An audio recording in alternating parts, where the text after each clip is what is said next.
Helps to turn on the microphone. I can't play too much today, guys. I did something to my hand at work, so I'm gonna be cautious. I did take some extra aspirin, and yes, I'm talking okay because yesterday at the dentist they actually didn't do anything yesterday.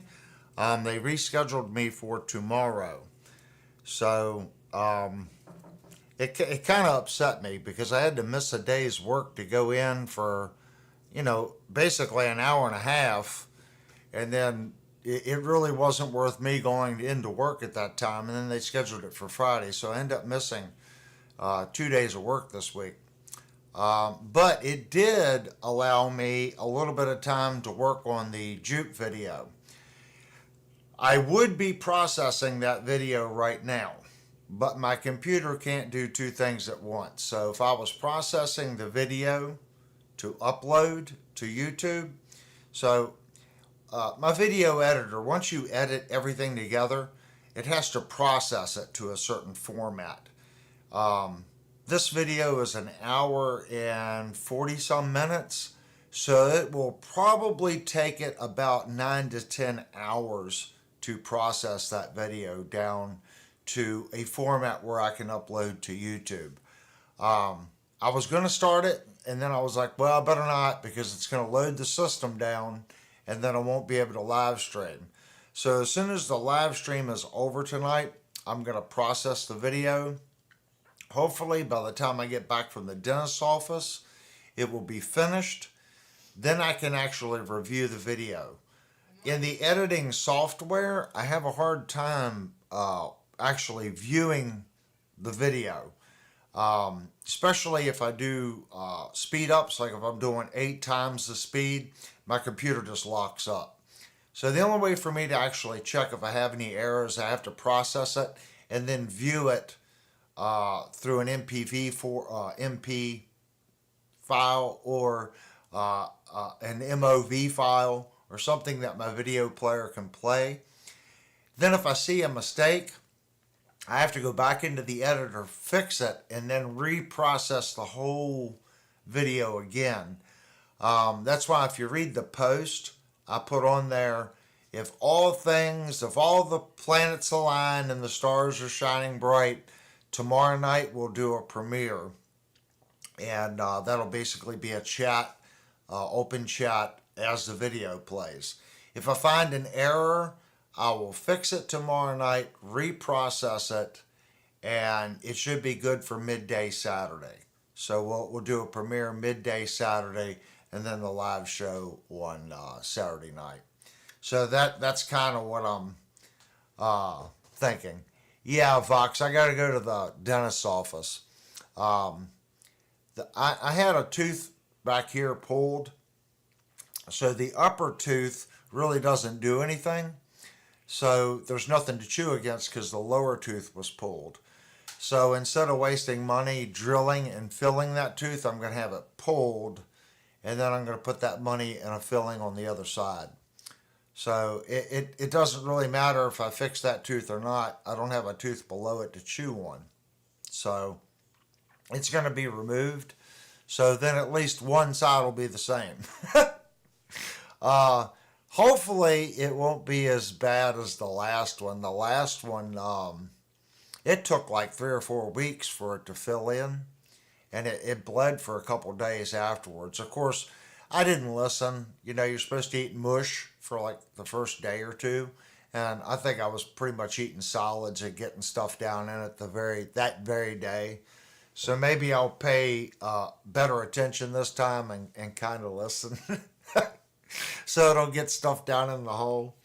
So hopefully it goes a little better. The last one, oh my gosh, I thought he was going to jerk my jaw out of my scalp. He was sitting there just twisting and pulling, and I thought they were going to have to cut the root off because the root was wrapped around, and he had a heck of a time getting it out. So hopefully this won't be too bad. The only other issue I have is, of course, these are all adult teeth, okay, because I'm an adult. You usually only have one set of adult teeth. I actually have an extra adult tooth underneath right here, and it's been there for a very long time. And what's ended up happening is that second tooth that I'm not supposed to have has whacked this tooth out of alignment. So I don't really know if they could do too much with that because there's a tooth underneath that's causing the root to move. Um, I don't know. They threw out a number when I was there Thursday, and I may not have to worry about having any dental work because I was about ready to have a heart attack when he was telling me how much it was going to cost to fix a couple of teeth I need fixed. Um, yeah, let's just say we'll be making payments for a long time. Uh, yeah, I'm supposed to go in tomorrow, and they're supposed to give me a quote on everything. I went through this rigmarole about a year and a half ago, and I was on a planned schedule, and they kept running me in the office and not doing anything and charging for this, charging, and they just ran me out of money. So this time I pretty much told them, I said, look, if I've got 4 cavities or 5 cavities that you've got to drill and fill, what's the price on that? You're going to do this, you're going to do this. I want a price. And 3 visits or 4 visits, whatever, that's the price to do X work. I don't want to come in and say, well, you got to do this and you got to do that. And then we got to do this before. I don't need them cleaned. I just need whatever. Like, I know I got a cavity in this tooth and one over here. They're really small. And my back teeth, 2 of them need to be drilled in the back and filled. Um, Been like that for quite some time.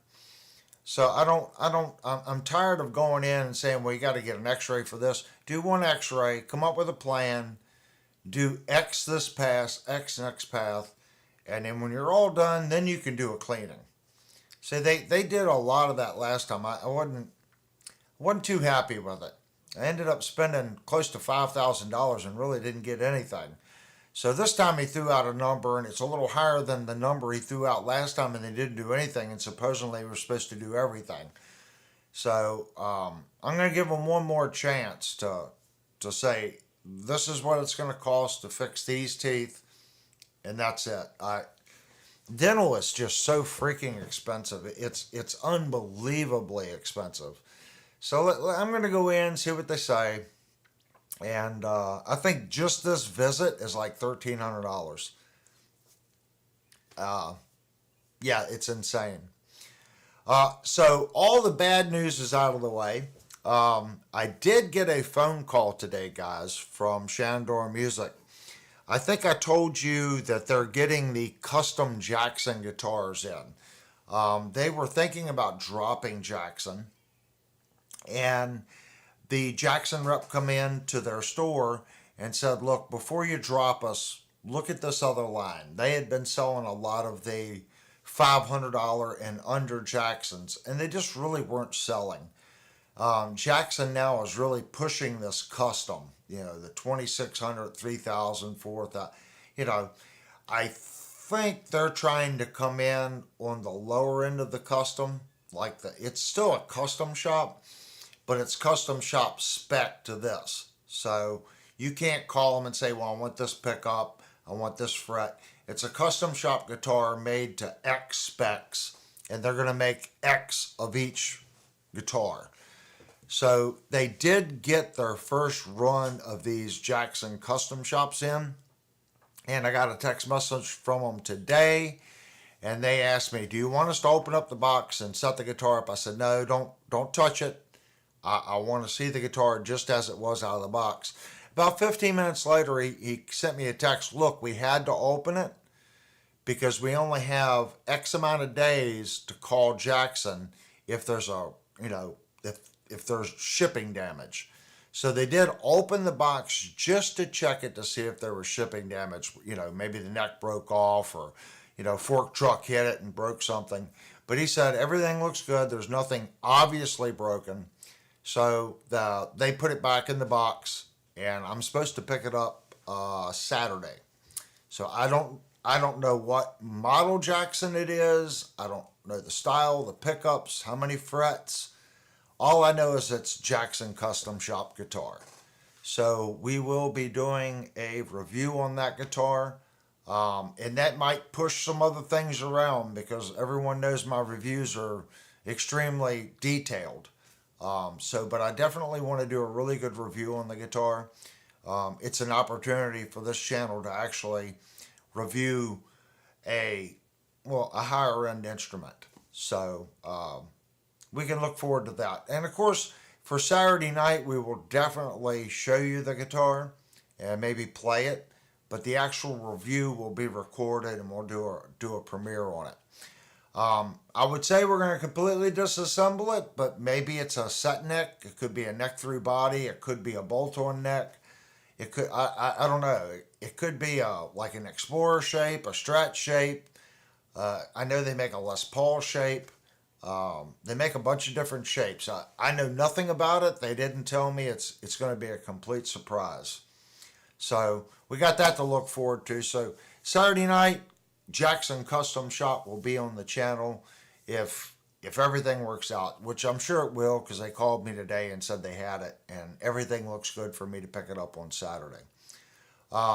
This weekend we will not be picking up Linnell's guitar or my case. That's going to be the following weekend. So it's going to be a pretty busy week next week. And like I said, Saturday we're most likely going to be doing, or tomorrow night, Jupe's third video on crowning frets, chamfering frets, fixing fret sprout, dressing the end of the frets, sanding frets, and polishing frets. So this is probably my most detailed video to date.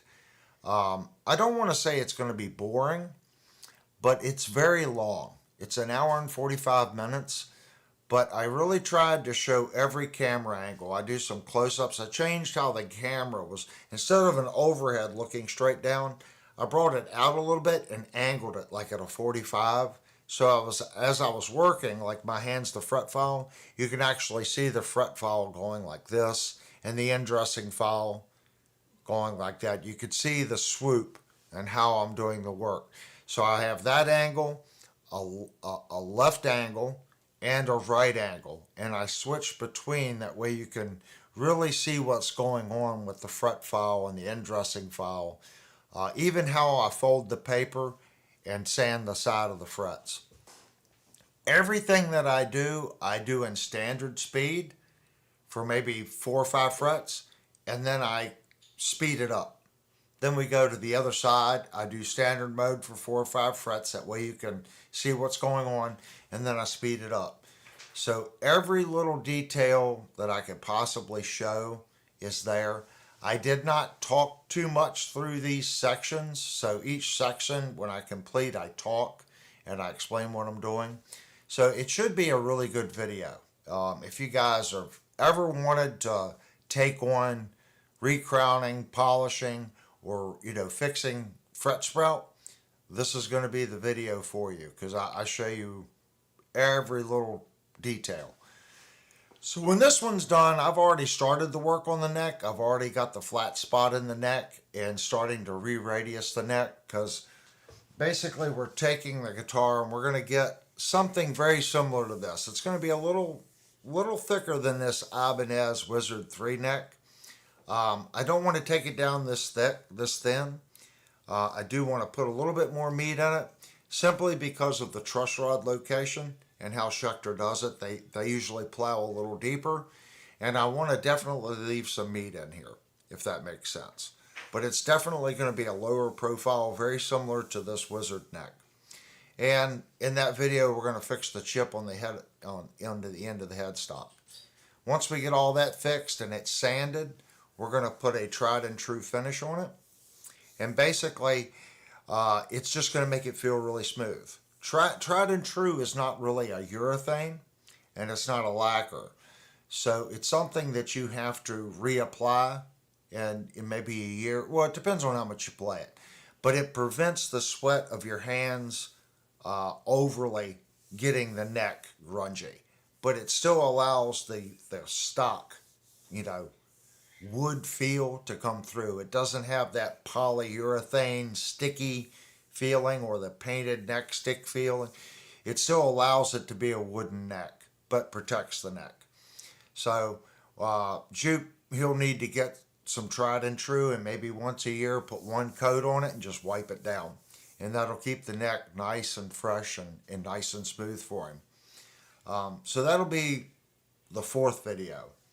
And then after that, I'm also working on a tremolo video.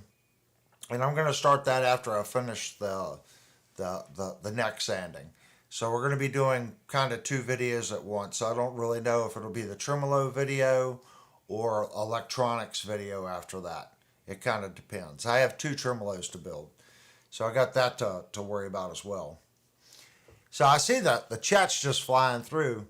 I see Time and Surf and Nail. And well, let's go through the chat and I'll see who all is here. So we've got Kurt, just Kurt Studio, or Kurt in Scale. Of course, I'm here. I typed in. We got Jerry. We got Vox. Then we got Devastator, Pentagore. We have Nicholas is in the group. Cole Had from Israel is in here. Good to see you, man. Then we also have Mikey is in the group. Who else do we got? I think that's about everybody, isn't it? Jupe is in the group. And Rezo is in the group. Well, we got a ton of people in here tonight. I'm liking it. I think that's everybody. If I'm missing you, I'm sorry. But I have a squirrel brain. If you watch my videos, you know that I got a squirrel brain. So I hope everyone will like the upcoming video. I've put a lot of work into it. Usually, what I've kind of found, sometimes I'll do a video and I'm thinking, wow, this is going to be really good. When I'm thinking this video is just going to drag. And it's just because there's so much going on, and I didn't want to. I watch other channels, so it's like it's speed mode through it all, and you can't tell what they're doing, or they just go, hey, we're going to polish these frets, and zip, and they're like, okay, look, it's great. I didn't really want to do that. I wanted to show how the tool was setting on the neck as far as the angle and how I'm doing it. And when I flip the neck around, the angle of approach, the end dressing. So it just takes a tremendous amount of time to view it, to understand it. Maybe I did a little too much as far as the regular mode, but I just didn't want to do one fret and speed through it. I really wanted the opportunity for you guys to be able to see, multiple frets. I get it. It's a video. You can rewind it. But I think I do enough of each part to where you go, okay, I get it. And then you guys can practice it. There's nothing hidden. The point in the channel is to show techniques. Guitar setup work, guys, it isn't difficult. It really isn't. Maybe doing fret work and replacing pickups isn't your thing. But somewhere along the line in this series of videos that we're doing on Jupe's guitar, there's going to be something that you can do on your guitar. Even if you're not mechanically inclined, or you don't like sanding on your neck, or you don't want to grind on your frets, you can at least go, oh, I got a Floyd Rose tremolo. Avery showed me how to disassemble it, or how to shim the saddles, or, I've also got a nut, but it's sticking up too high and my first fretted note's wrong. Well, you're gonna see when we do Jupe's nut and Devastator's nut, we have to replace Devastator's.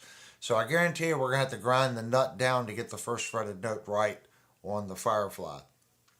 If it's too low, then you gotta add a shim. Pretty simple, but you'll see how simple it is. Little things like that can save you a lot. Especially if you have a Floyd Rose bridge. We'll kind of go over all that. You don't have to be a wizard, guys. When I first started doing it, I made mistakes. You work on it, change your radius, put some shims under your saddles. If you don't have a Floyd Rose and you're adjusting the little screws, You can tinker around with it. There's, I guess the biggest way of saying it, there's no right or wrong. It's how it feels to you and what you want the guitar to do, if that makes sense. That's why I always tell people, educate yourself enough to where even if you're not doing your own work, know enough about your guitar and what you like so when you take it to somebody else, you can describe to them what you do like. I want this action height. I like harmonics because if you like squealing harmonics, like I do a lot of harmonics. Some people are kind of upset. It's like, wow, you do a lot of pinch harmonics. uh, Pinch harmonics and bend harmonics, you usually got to bring your action up a little bit because when the action's too low, it kind of chokes those harmonics off. But at the same token, if you go too high, then the guitar becomes a little harder to play fast if you're playing leads. So you got to find that comfortable medium. And every guitar is a little different, whether you have jumbo frets or a tall narrow fret or a wide short fret. All these things kind of make the guitar respond a little differently. And if you start writing this stuff down, you'll start getting an idea of, well, I like medium jumbo, or I like a real narrow, but I like a tall fret. I know a couple people that like narrow, tall frets. Me, I'm more of a jumbo. I like a wide, tall fret. But I like it that way. That way I make the top of the fret flat, so it acts as a wide flat fret, but it's tall. That way I can still dig in, but I get the nice smooth feel of a flat fret, even though it's tall. If I want to, I can dig into it and make the guitar squeal. Um, some people like that narrow tall fret because it's more responsive where you fret the instrument, how you fret from one end of the fret to the other. It will change the notation of that note. That's why a lot of guys that play tall narrows, you'll see their fingers right up on the fret. And when they bend, they usually do that circle thing. And you'll see their fingers actually it's not only doing this down on the string, it's almost like the Steve Vai thing. If you watch the Steve Vai, he does the little circle. There's a reason behind that. And if you watch guys that play tall narrows, they usually do that oblong circle thing. Yeah, I've just kind of noticed it in those kind of players. Me, I don't really pay attention too much. I'm bad for starting at the beginning of the fret and bending down more towards the center. Uh, I see a lot of guys say, well, it should be consistent to the fret. I think your style is your style. So once you get that down and you know what fret you like as far as width and height, you know your action and your radius that you like, then you can go to your tech and say, I have this playing style, play in front of him, tell him what you like, and then you'll end up with a much better guitar. In my opinion, buying an expensive guitar gave you pleasure and satisfaction even if you didn't feel the difference with a cheap guitar. Um, I there's two ways to look at it, Cole. There's a side of me that says when I spend $2,500 on a guitar, I want it to be out of the box right. But what I just said comes into play. Let's say Vox likes a real high action. That's how Vox likes his guitar. He likes .07, and I like .06. Well, Jackson has to kind of go, okay, everybody's a little different. Where are we going to set this guitar up? So whether you buy a $4,000 guitar or a $5,000 guitar or a $2,000 guitar or a $1,000 guitar, those companies have to set the guitar up for the masses. You as the musician have certain things that you like. Odds are you're going to have to do a setup on the guitar. You're going to, once you change the string action height, that changes your intonation. So you're going to be intonating it and you're going to be setting your action height. Most likely a truss rod adjustment. And the only reason I say that, let's say, Cole, you're in Israel. So if you buy a Gibson It's made in Tennessee, and the climate in Tennessee is completely different than it is in Israel. So by the time that thing sits in the warehouse at Gibson, gets on a plane, flies over there, it goes into shock because it's a completely different environment. It's a piece of wood. So the wood may move one way or the other, may end up with some fret sprout if it's really dry there. Um, so you're going to have to do a setup. I guess what I look for, let's say this is a super budget guitar. Let's pretend this is a $200 guitar, and that guitar over there is a $5,000 guitar. What I want to see on both, okay, even though it's a $200 guitar, I want to look at the neck pocket, see if it's a nice flat neck pocket. I want to see the general construction of the guitar is good. The setup is really up to the individual. The more money you spend, the better the quality should be as far as the inlay work, how crisp the finish is, finish flaws, any little errors in the CNC programming. You shouldn't feel any stepping errors. It should just be more hand time on the more expensive guitar. The cheaper guitar is going to be a fast guitar. It's going to be done on CNC. There's going to be less time with somebody with their hands working on the frets, making sure the guitar is dialed in. Where in the slow guitar, where a tech is actually maybe put a shim right here to kick the neck to get it just right because the saddles didn't quite come up right. So, it needs a shim to kick this saddle up a little bit. Those guitars should play a little better just because they had more time spent on them. The frets right here, they should feel better. That's why I keep coming back to this guitar. For a $470 guitar, it's got really good fretwork. I mean, is it $2,000, $3,000, $4,000, $5,000 fretwork? No, it is not. It's a solid chamfer, and all they did was break the edge of that chamfer on the ends of the frets. But they're not sharp. Like when I do that, there's no sharp frets. But it's not a dressing that a $4,000 or $5,000 guitar should have. A $4,000 or $5,000 guitar should have a secondary chamfer on this fret. It should be a chamfer this way in the fret, and then where that chamfer meets the radius, there should be a secondary chamfer going around the fret like this. And it should be rolled into this flat chamfer. And when you move the guitar back and forth in the light, the end of that fret should light up like a straight line. Then the flat chamfer, then the secondary chamfer that rolls around the radius, then into the fret. It should be that way, and it should be polished. You should almost see like a half moon shape. When you get the fret just like this and you look and the light hits it, you should almost see a half moon right between the chamfer of the fret and the top radius of the fret. That means it's been nice and eased and dressed. Does it make the instrument play any better as far as bending notes? No, it does not. What it does feel is when you're doing fast pulls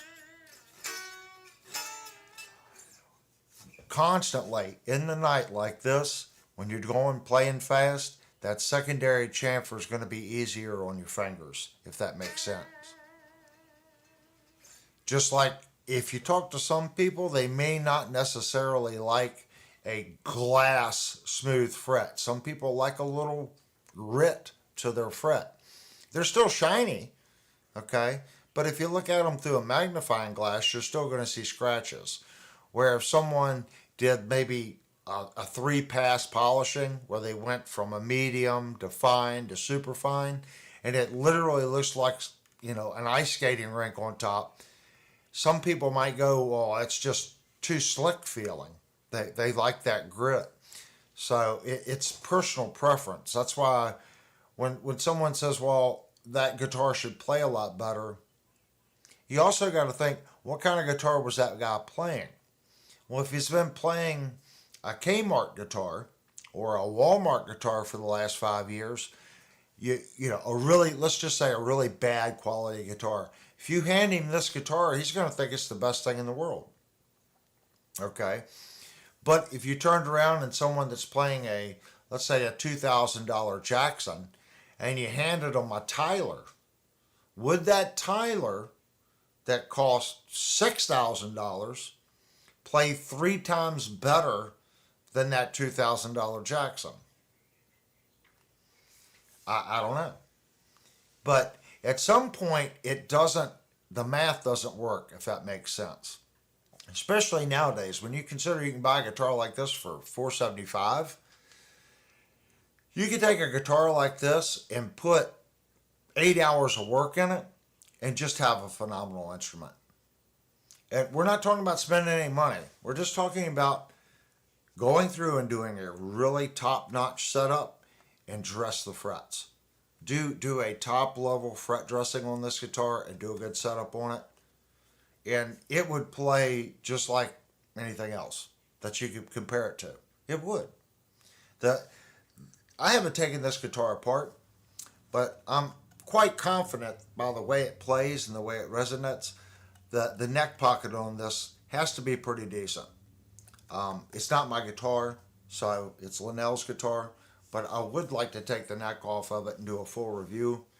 Maybe when she gets her new one, we can actually take this Ibanez apart and look at the quality of the construction that's in the guitar. Ibanez is a pretty good company. They make a lot of these guitars and they've been making it for a while. So I would say the routine from the CNC machine should be pretty good. It's not like they're making 200 of these guitars and they're switching the programming. And then they don't run that instrument for 2 or 3 years. They're making a lot of them. And Ibanez is one of those companies where if they know they have a problem, they're going to go in and change it, and the second run's going to get a little better. They're going to fix whatever they need to fix to make that a viable product at its price point. I guess that's the way to say it. Where a company that makes a smaller production run, well, that production run's done. It might be a year or two before they make a change. Okay, are they going to make that exact same guitar? You know, that's the advantage to a larger company. If they're making 1,000 of these, their first production run in the plant, the first run may be 100. Okay, at that point, some of these guitars are already finished. They kind of already know, oh, we have a problem here. Maybe they correct the first 100 that come off the machine and they do a slight program change, if that makes sense. And the program evolves. Once they get a program, Ibanez Gibson uses CNC now too. Once they get this program right, they can change neck profiles, they can change the routing routine for just the pickups, maybe do a humbucker single. Well, the first program's the same. From doing the arch top and the body, there's going to be a secondary program that does the pickup route. Most likely the neck pocket route is going to be part of the body route. But the pickup route could be different. They'll also have a separate routine for controls. Maybe they make this model with one volume, maybe a push-pull and a three-way switch, or two. So the bore routine would be different. So they're going to go up to the machine, hit program XYZ, and then execute next program XYR, whatever that number is. Just hit enter, and the machine's going to go over and route that or bore that routine. So, Cole, that's how I kind of view expensive and inexpensive guitars. You can get really good, high quality, inexpensive guitars. We've had some Fireflies on the channel that I thought were phenomenal. Believe it or not, I've had a couple Groats on the channel that I thought were phenomenal. I've had a couple Valgoas on the channel that I thought was great guitars. And we actually had an Ibanez on the channel that, if you go back and watch the review, I think I called the frets on that guitar meat tenderizers. The fretwork on that, it was an AX120 I think is what the Ibanez was. The fretwork was atrocious. When I it There was no fretwork. When they put the frets in the guitar, they chamfered the frets and that was it. They didn't dress the side, chamfer the. There was no end dressing. They just chamfered it and stuck it in the box. They were sharp. It was steak knife sharp. It was so bad. After 15 minutes of playing that guitar, my fingers were just chewed up from playing that Ibanez. That was probably a year and a half ago since we did that review. I'm pretty sure it was a AX120. It was a red Ibanez. But then I also did an AMH90 Ibanez, which was a hollow body. I thought was a really good guitar. It was a solid guitar. I did sell the guitar. And then I had another hollow body, and I've settled on my Epiphone Dot. I like my Epiphone Dot. It's got a very vintage sound. It plays nice. Is the fit and finish on the Epiphone Dot as good as the Ibanez? Probably not. I think the overall fit and finish of the AMH90 was better.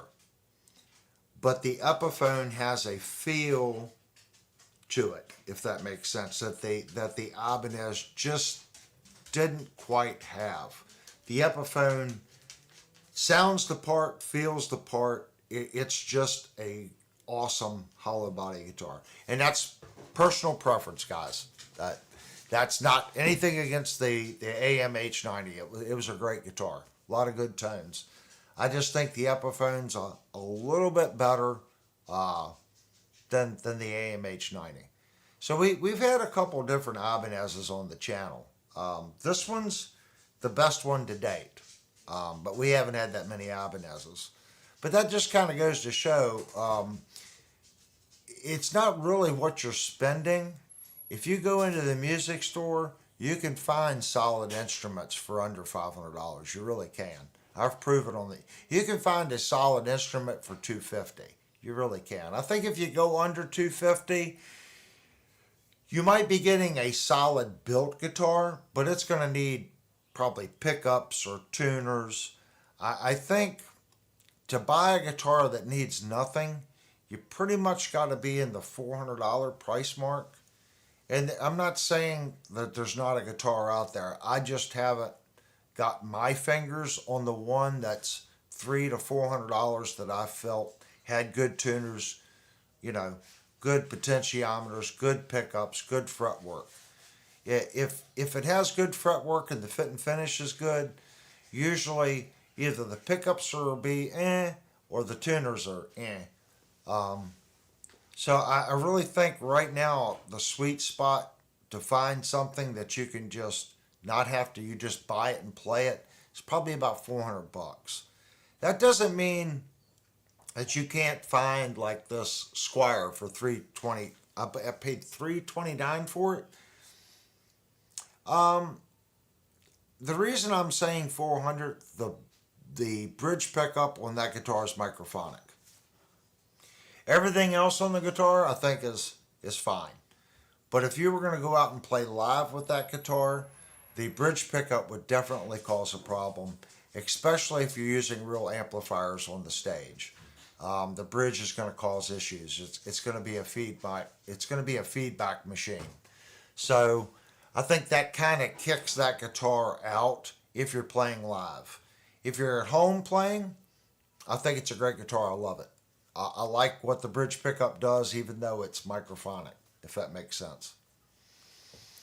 Vox says, I have a Douglas Shadow Pro LP clone from Romeo Music. It's much better playing guitar than any Gibson Les Paul tribute. And the Douglas sent me back $225. Yeah. That Firefly right there, that gold top. It looks yellow in the camera, but it's actually a gold top. That guitar plays stupid good. It really does. It frets nice. It actually has a good sound with the P90s. In reality, on that guitar, if you put a nice set of tuners on it, the pickups in that guitar aren't microphonic at all. I think the weak point in that guitar is the tuners. The pickups are okay. Could you get better pickups? Yeah, you could put some Dylan Talk tone in it for like 200. A good set of tuners for, $70. Say you put, let's say, $260 in it. The guitar was 220. So at the $500 price range, you'd have really a killer guitar. The Dylan P90s are top notch. They're awesome. But even in its stock form, I would take that guitar out to a bar and play it. It holds tune well enough with those tuners where you're not going to really have that much trouble with it. The pickups are good enough where 90% or 95% of the people are not going to be able to really tell the difference. It's a good working man's guitar. 225. So they are out there. It's somebody, I can't remember his name, he had made a comment that they wanted me to review the new Hurricane. It did come in stock, the red one, but I missed it, and we're a little short since the dentist thing, so I did not order it. Plus, everyone in the chat that has donated through the super chats has wanted to buy a more expensive guitar, so I didn't want to pull those funds out to do that one. So then I was thinking, well, the channel will get the Hurricane, and I didn't get it, so now it's back out of stock. But I think there's a side of me that just does not want to buy another Leo James. I'm sorry, but I've had a couple people, leave comments. They want to see the 5th generation Leo James. I Nothing against Leo James. I hope they have gotten better. I think I've said it a couple times. I thought the Monsoons played well. It's just bad fretwork. So maybe in the next month or two, we might have a Leo James Hurricane to review. Not too sure. I don't know if someone in the chat wants a Leo James Hurricane. Let me know. I'll order it, do a review on it, and do whatever fixing, and then we can send it to you. If you're thinking about buying one. The channel's thinking about getting one, so maybe we can work out a deal where, it comes here, we'll do a review, and then I can do a setup or do a repair or whatever the guitar may need, and then send it to you. Just food for thought, guys. I see we got Ted Talks Tone came into the group, and we got Steve. Steve came in too. Birdman is also in the group, so I think that's all the newcomers. I try to do a shout out for everybody. If I'm missing somebody I haven't given you a shout out, I apologize. Time Surfing Alien. I think I did say Time Surfing Alien was in the group earlier. Pretty sure I did. So what do you guys think about that as far as inexpensive versus expensive? The more guitars I review, the more I'm starting to feel that way. There's always a side of me, everybody knows that I do have a Jackson custom shop on order. I'm really setting my expectations on the lower side. I hear too many people when they order guitars, they just have this dream that it's going to come in, it's going to be perfect, and there's always something wrong with it, and it's kind of let down. I'm really setting my expectations low. I'm hoping the guitar comes in and it's just the bee's knees. It's a sec neck guitar. Okay, it appears to be neck through body, but it's not. It's what they call a long tenon joint, and they've ground out the back. It's a 27 fret guitar, the Jackson is, and it is a humbucker in my favorite configuration. One humbucker, one single coil. Now the single coil is not in the center and it's not in the neck position. It's in between the neck and the center position. Just like the Vandenberg and just like my Nitro. That is my favorite pickup configuration, is humbucker single, but the single's in between the neck and the center. So it has all the things that I like, so I'm hoping that guitar will be cool. And there was another, I was looking at a better Ibanez, but with everything that's going on with the dentist, I'm gonna have to hold off on my white Ibanez. I think that's gonna end up be that those funds are gonna be diverted to teeth.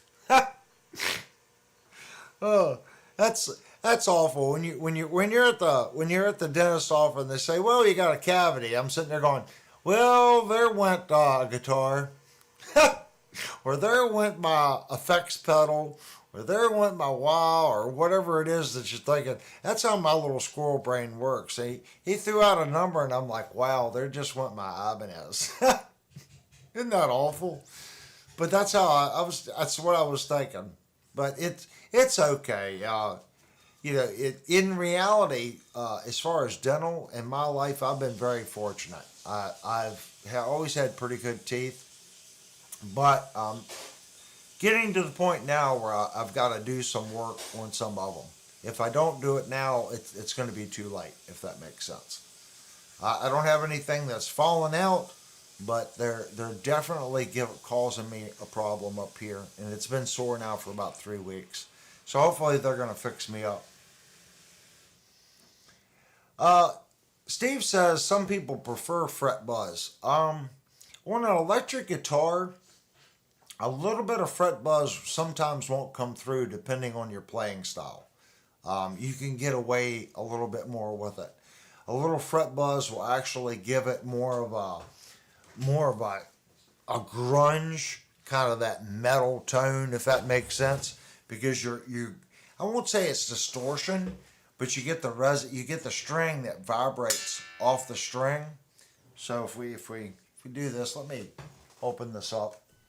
So if we hit this, some of that noise is that string vibrating off the frets.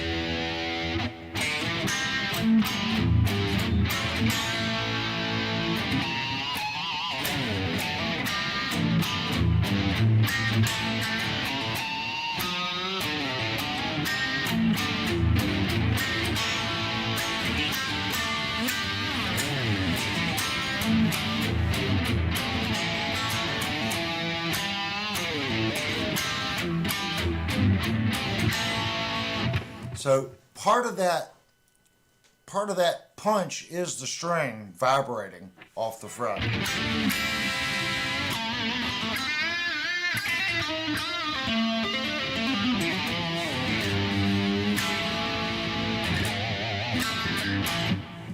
That's part of the sound, just like what I was just doing there. A lot of that is the pick attack, knowing how to hit the string hard to get it to buzz.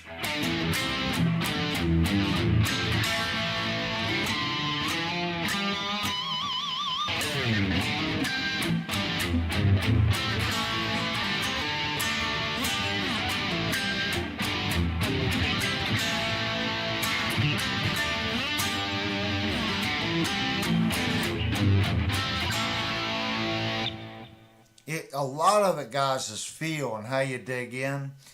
That's what I was saying. This guitar really has a really good setup, because if you dig into it, you can get that buzz.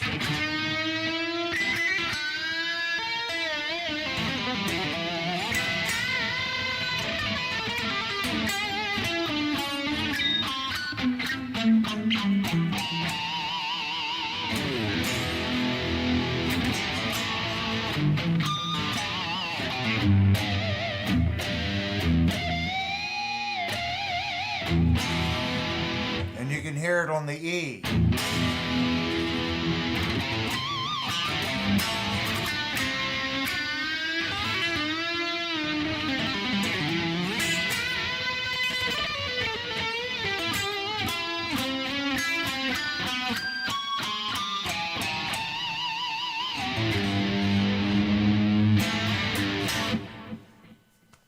Does that kind of make sense, guys? So a guy playing country or playing bluegrass, or someone doing slide guitar, that's the worst thing. They don't want that fret buzz, if that makes sense. They want the strings up high so they can do their slide work.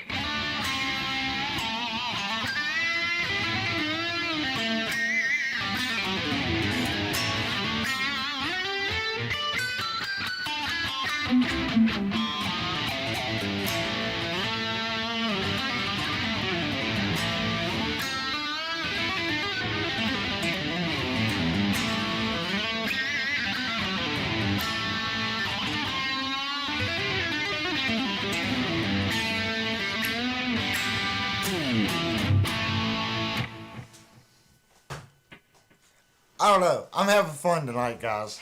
There's just something.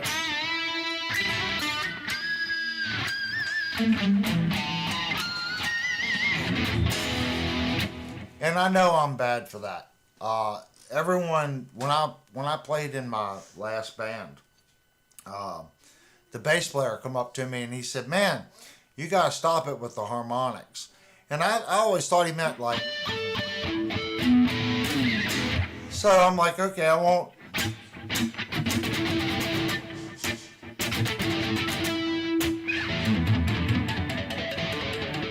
I won't do any goofy stuff like that, right? Because I was like harmonics in here.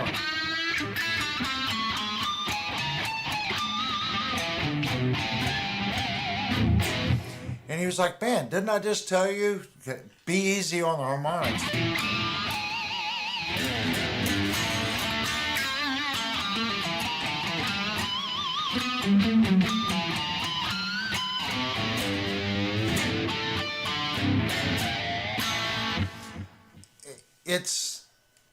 It's me.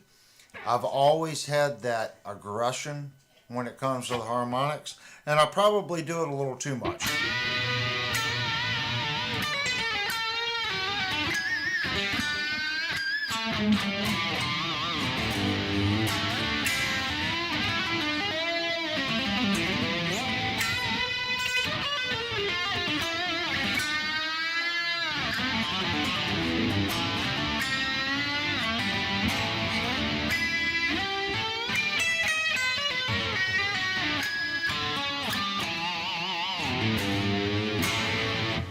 That's kind of pushing it. There was a couple notes in there. I always try to push as far as I can push to get right to the edge of being out and not being able to bring it back. That's why it's just how I play. Some people might go, "Well, I'm not a big fan of that," but I've always approached guitar that way. A lot of times, guys, you don't see me playing what's called in a box very often. I'm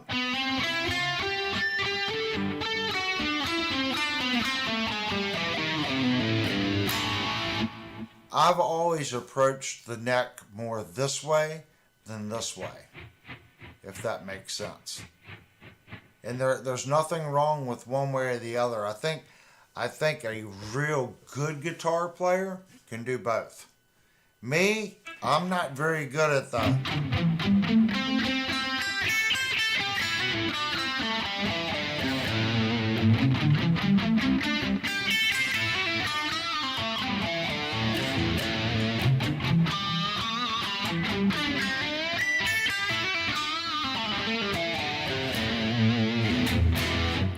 That's really not how I approach the guitar. So I'm more.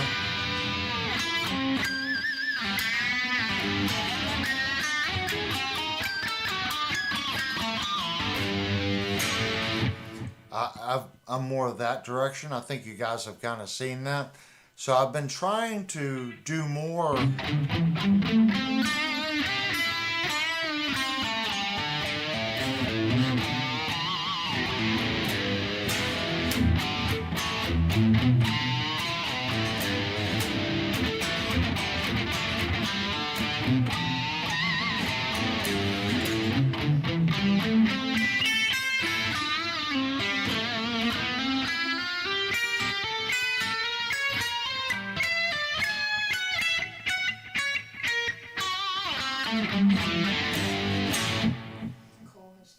Oh, Funny Honey just come in and said Cole's got to go.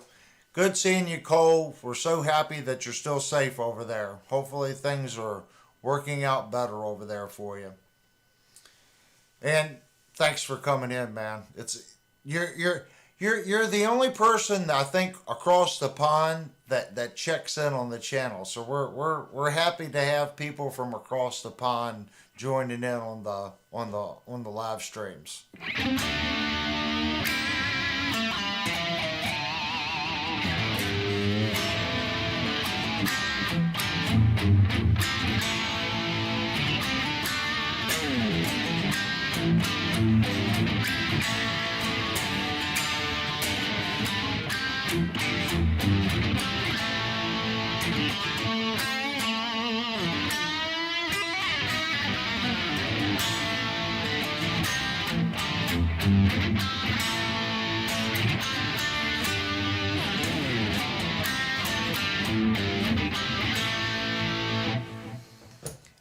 I really like this guitar, guys.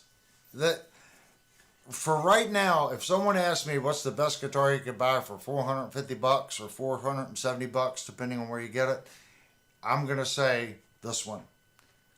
Even though it doesn't have a bridge, it is a fixed tail, but right now I'm giving this best guitar at the 450, 475 price range. And I've got quite a few guitars that are in that price point. There's just this one just checks all the boxes for someone with my playing style, if that makes sense. It's a lot of guitar for the price. It truly is. Now, Linnell's new guitar has a lot of promise too. Sorry. Linnell's new guitar has a lot of promise too. That's an even thinner body. So it's light. Little bit different pickup configuration in that guitar as far as the pickups from the factory. It feels a little different. So I can't wait to actually show you that guitar as well. And it's meaty too. And I can't get over how thin the body is on that guitar. I did do some research though on the S bodies that are super thin. They do make an S that has the edged, it's a zero edge 2. What Ibanez has done is they've made the body a little thicker.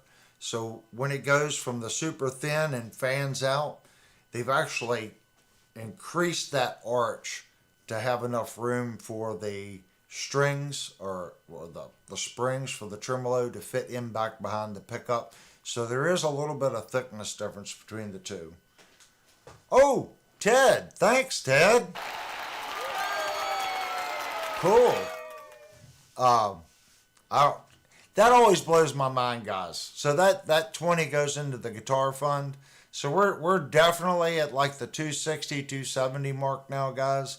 And I got to sit down and figure it out. YouTube does steal like quite a bit of it, but that's okay. Ted said it was the tooth fund. Oh, it's a tooth fund. Oh my gosh, you're right. Well, I'll go ahead and guys, dental is stupid expensive. They threw out like an $8,000 number to me. Okay, now granted, I had 2 fillings done right here about, I don't know, 10 years ago, and I had both my molars, I guess, whatever the big teeth are in the very back that you usually take out when you're like 20. I never had them removed. So they took 2 of those out and 2 fillings, and it was only like $2,200.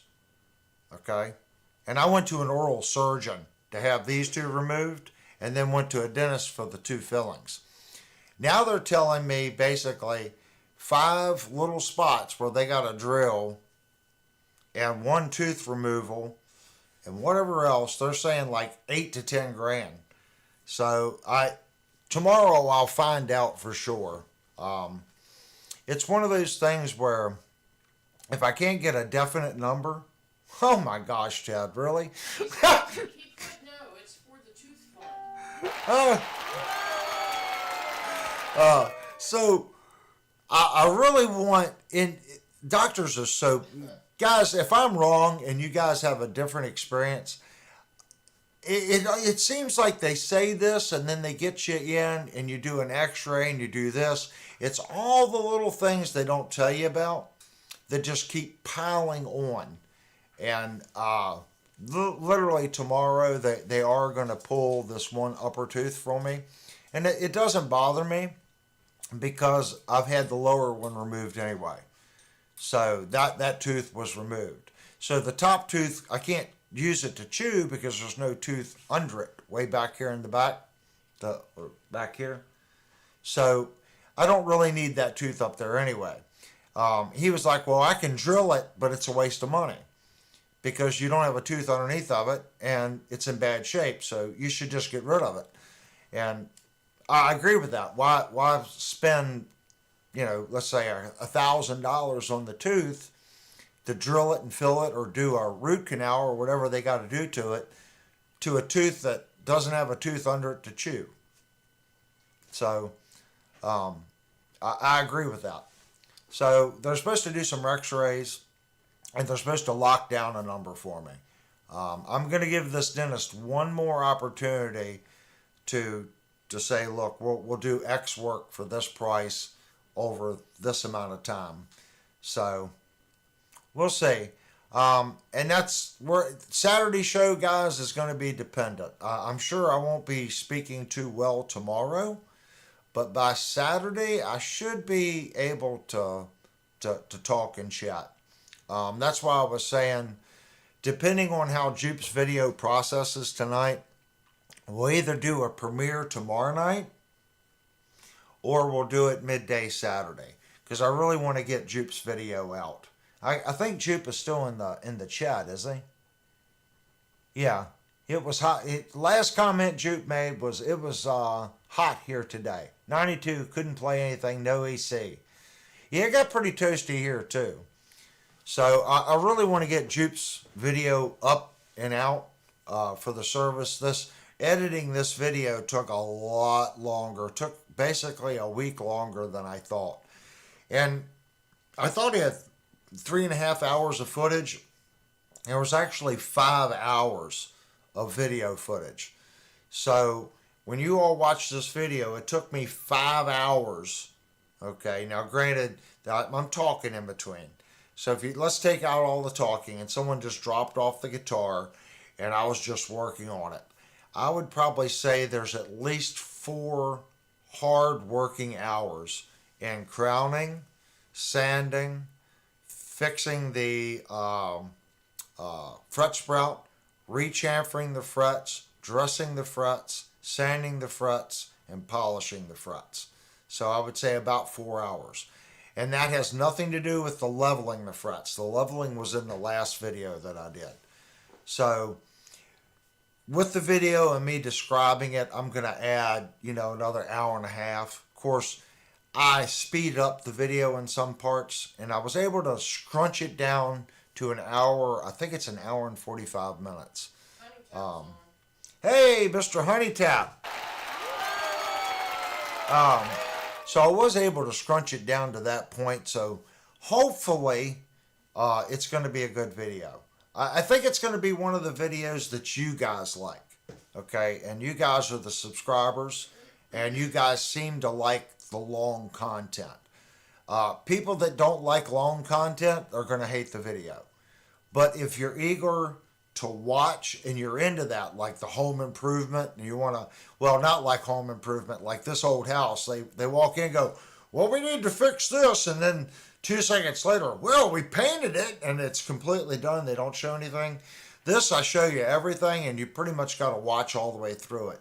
So if you're into that and you're curious when you take a guitar to a tech, a good tech, what's he doing, how much work's involved in it, this is the video for you.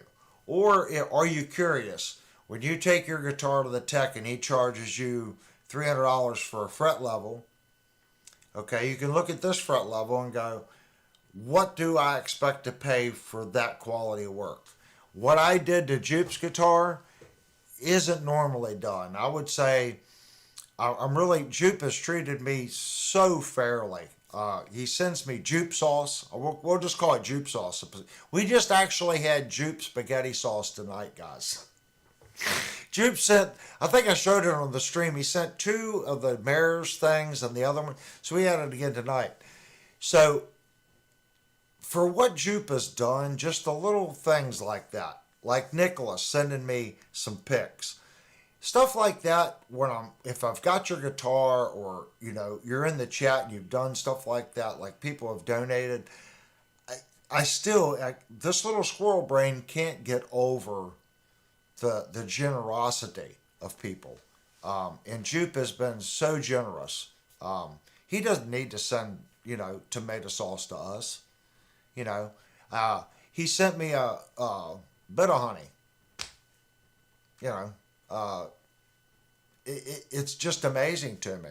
Like Nicholas, I never expected, picks, and I've ordered these picks, and I can honestly say, out of everything that I've been doing, trying to learn new things, I truly believe that this pick has done so much for me. I don't know if you guys can hear the difference in my playing, and maybe you don't hear the difference in my playing. Maybe it's a perception that I have. But I truly feel that I've made progress in picking with this pick. And this is the 1.5 that I'm playing with.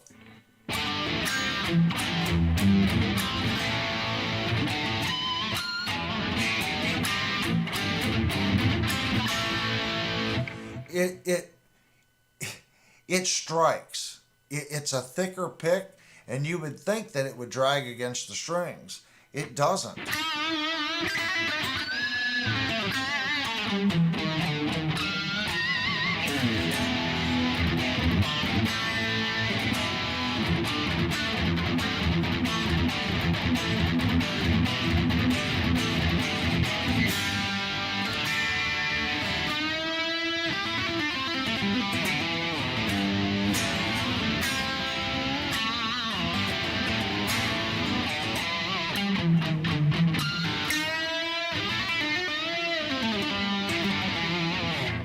Since the pick is thicker, when I've got this strange technique.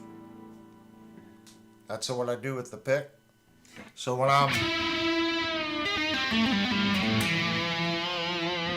then I push the pick out. So when I pick, guys, I'm actually picking like that. That's how I pick. I've got that.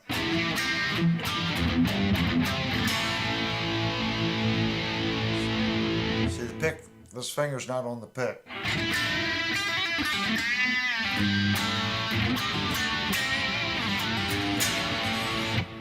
I think the pick has done a lot, and if I went into the music store, I would not have bought this pick, okay? But since Nicholas sent me the pick, I'm going to try the pick, and I found that I like it. So hopefully I'm able to give something to you guys, okay? And you guys can, I don't know, I don't want to say learn because that doesn't sound right either. But I learned from you guys. So I'm hoping, I guess that's what I'm trying to say, that I can give back to you guys just as much as you all give to me. Because I go back and I read the comments. It's hard. I watch other live shows and they're dead set on reading every comment. And I don't really do that. I don't want anyone to feel that I'm not paying attention. I go back and I read the comment. I want you guys to come in and talk just like you do at the music store. I'm just here hosting the music store as you guys chat. And hopefully I touch base on topics that you guys can talk about. Steve wants to know what pick it is. This is the, what was this thing, honey? It's a Dunlop Flow. Yeah, it's a Dunlop Flow, but it's not the standard Flow. It's the see-through plastic, kinda. They have like a nylon version of the Dunlop Flow, but that's not what this one is. So when I went to the music store, they had the regular Dunlop Flow, but it's not the same pick as this one. This one has like a little badge. See the little round, if I can get on it. See the imprint, the little round imprint? The other flows do not have that. And that acts as like a little bit of a grit for your fingers to hold on to. So I think that's a plus to it too. Like this pick doesn't slip around in my fingers. It's a solid pick. And I started down that journey about 2 years ago. I used to play the Dunlop Torex or Tortex or whatever you want to, and I played the red ones. And that was kind of a thinner pick. And I thought the thinner pick was easier because it would like flop around the strings. And I found that the thinner pick was actually slowing me down more than it was speeding me up. This pick is very stiff, and it's got a chamfer all the way around the pick. You see that chamfer? So when I'm picking,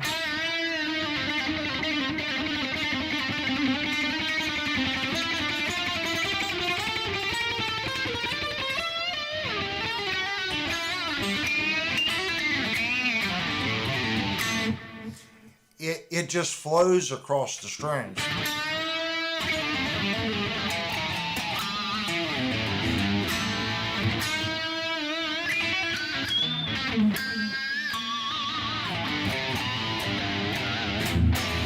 And it's easy to get harmonics with it. The pinch harmonics are easy.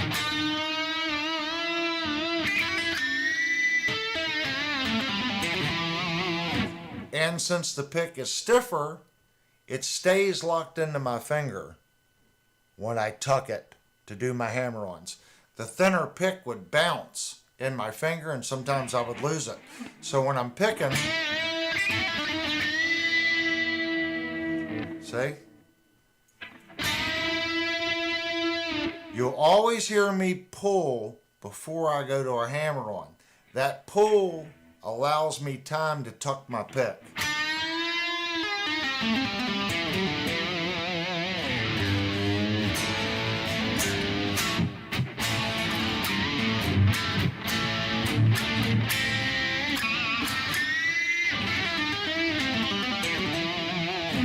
You'll also see that I'll hammer on with this hand the first couple notes before this finger.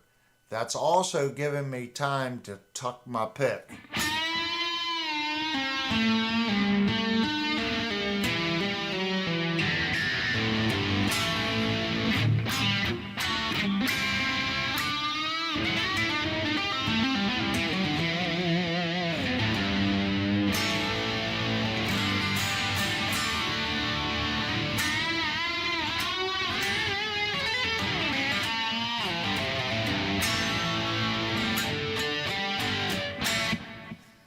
There's little tricks, and it's not that you're fast, because I'm not a fast guitar player.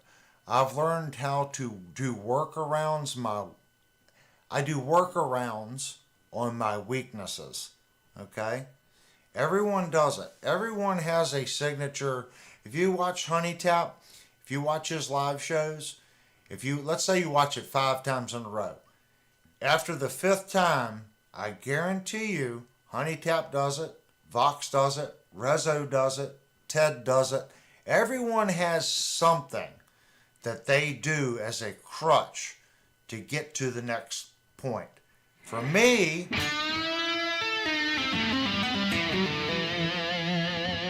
that is a signature run that I do a lot. And I'll do that in different variations.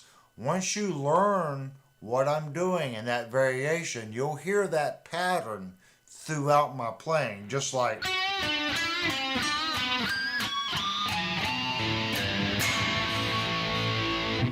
it's a sequence. I might be doing it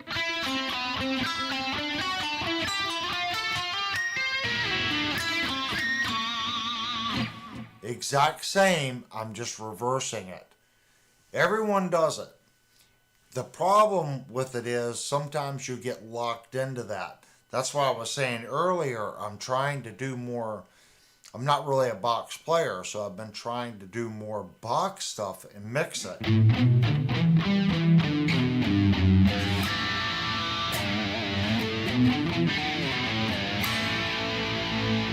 A lot of 80s stuff is done that way.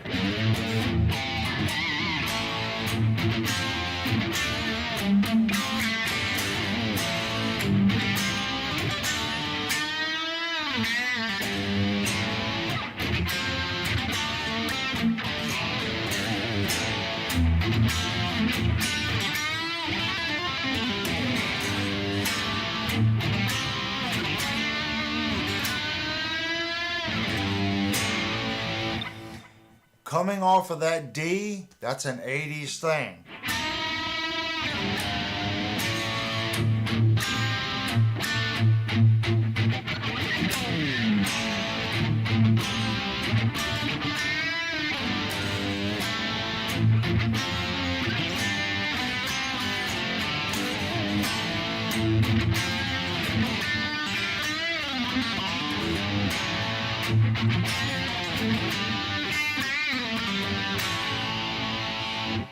It's not difficult.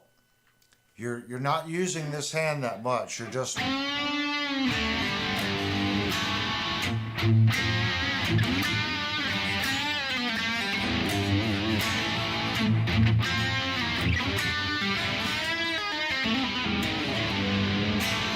Always get that G in before going to the A. Everybody did it. It gives the bass player a rest because you can pop back in. Duke wants to know if you're playing through the Yamaha. Yes, I am playing through the little Yamaha. Guys, if you guys want an inexpensive amp, let's say, now this one doesn't have the battery in it, but the bigger version of this amp has a battery, so you could charge it and just take it out and just jam. Literally, I unplug one thing, and it's an amp in the room. I plug from the headphone jack right to the interface. It's a stupid good amp. And everyone knows I'm a tube guy. But for doing live streams, with the simplicity that this amp has without having open mics, see, I can sit here and talk to you guys and not have a problem. If I had open mics, I couldn't do this. Because this microphone would be picking up the guitar.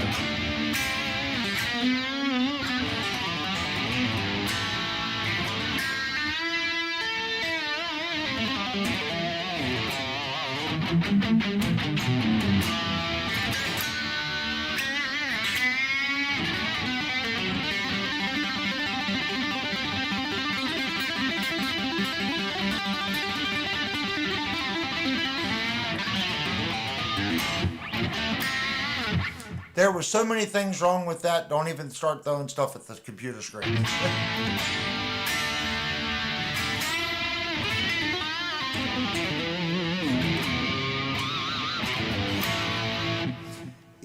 That little amplifier is just awesome. And it's digital. It's not even, I won't even call it analog, because it is a digital amplifier. It sounds, I'm going to say it sounds better unplugged when you push the back against the wall. The stereo imaging out of this amplifier, it just blows my mind every time I plug it in. For $329 and for its size, granted it's only 20 watts, it's still pretty loud, but it's awesome.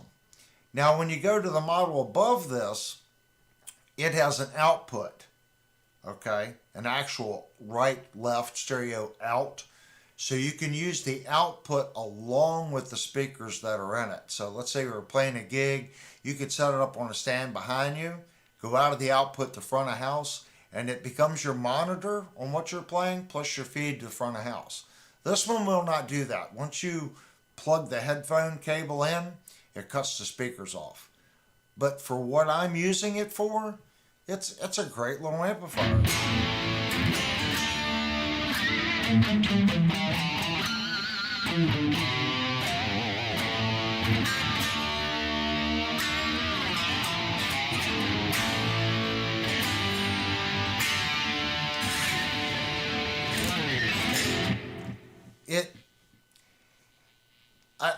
It blows my mind at that price point.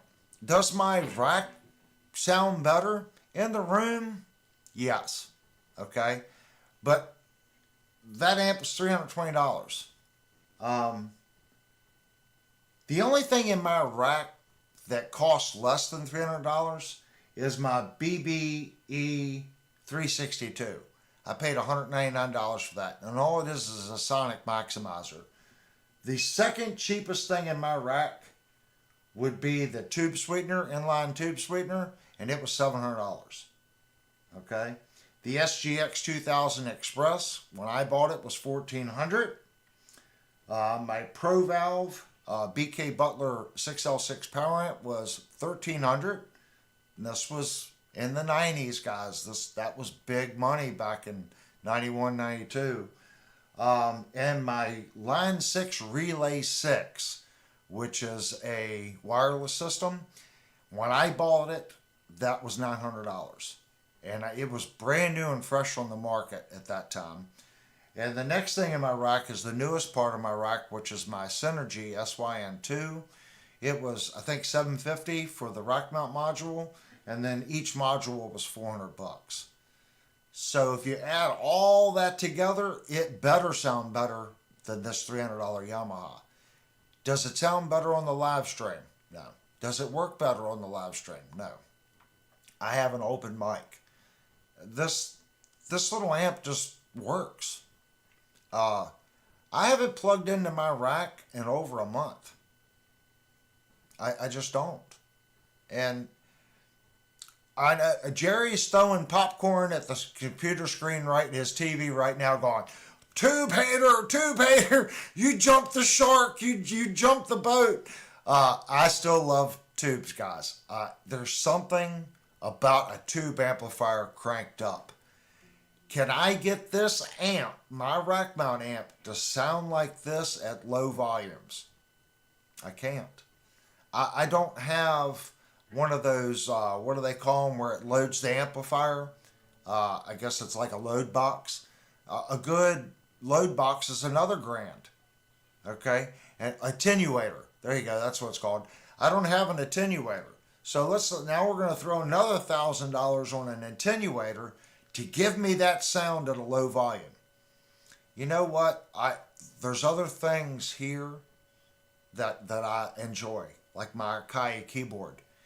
I can get this little amplifier and my Akai keyboard and still have money for a microphone and some other tricks before I invest the money in the rack.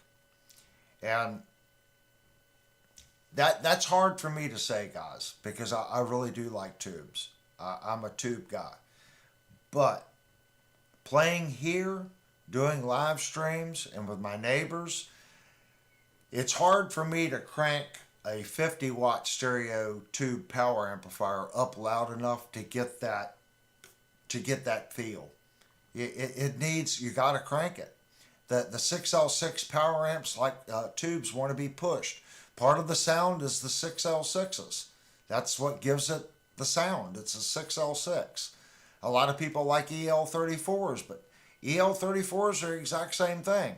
They just, when you push those power amp tubes, people go, oh, you don't want distortion in the power amp. It's not necessarily distortion. It's more of the breakup, the sag of the amp. Okay, that can be caused by the power transformer, where the amp kind of sags and the tubes start the voltage drops because you're pulling so much current. The transformer can't hold, 400, so whatever your voltage is, going to that tube, it's probably 400 volts. So it sags off, and then that creates sag in the amp. And to get that sag and that sound and that breakup, you've got to crank it. This little amplifier emulates that to the point where, I'll be honest with you, sometimes I feel legacy, if that makes sense. I feel zero in this. When I'm playing it, I don't feel like the note is coming after I'm playing it. It feels just like my tube amp. Is it like that tube amp? No. But I can't physically feel the difference in time, if that makes sense.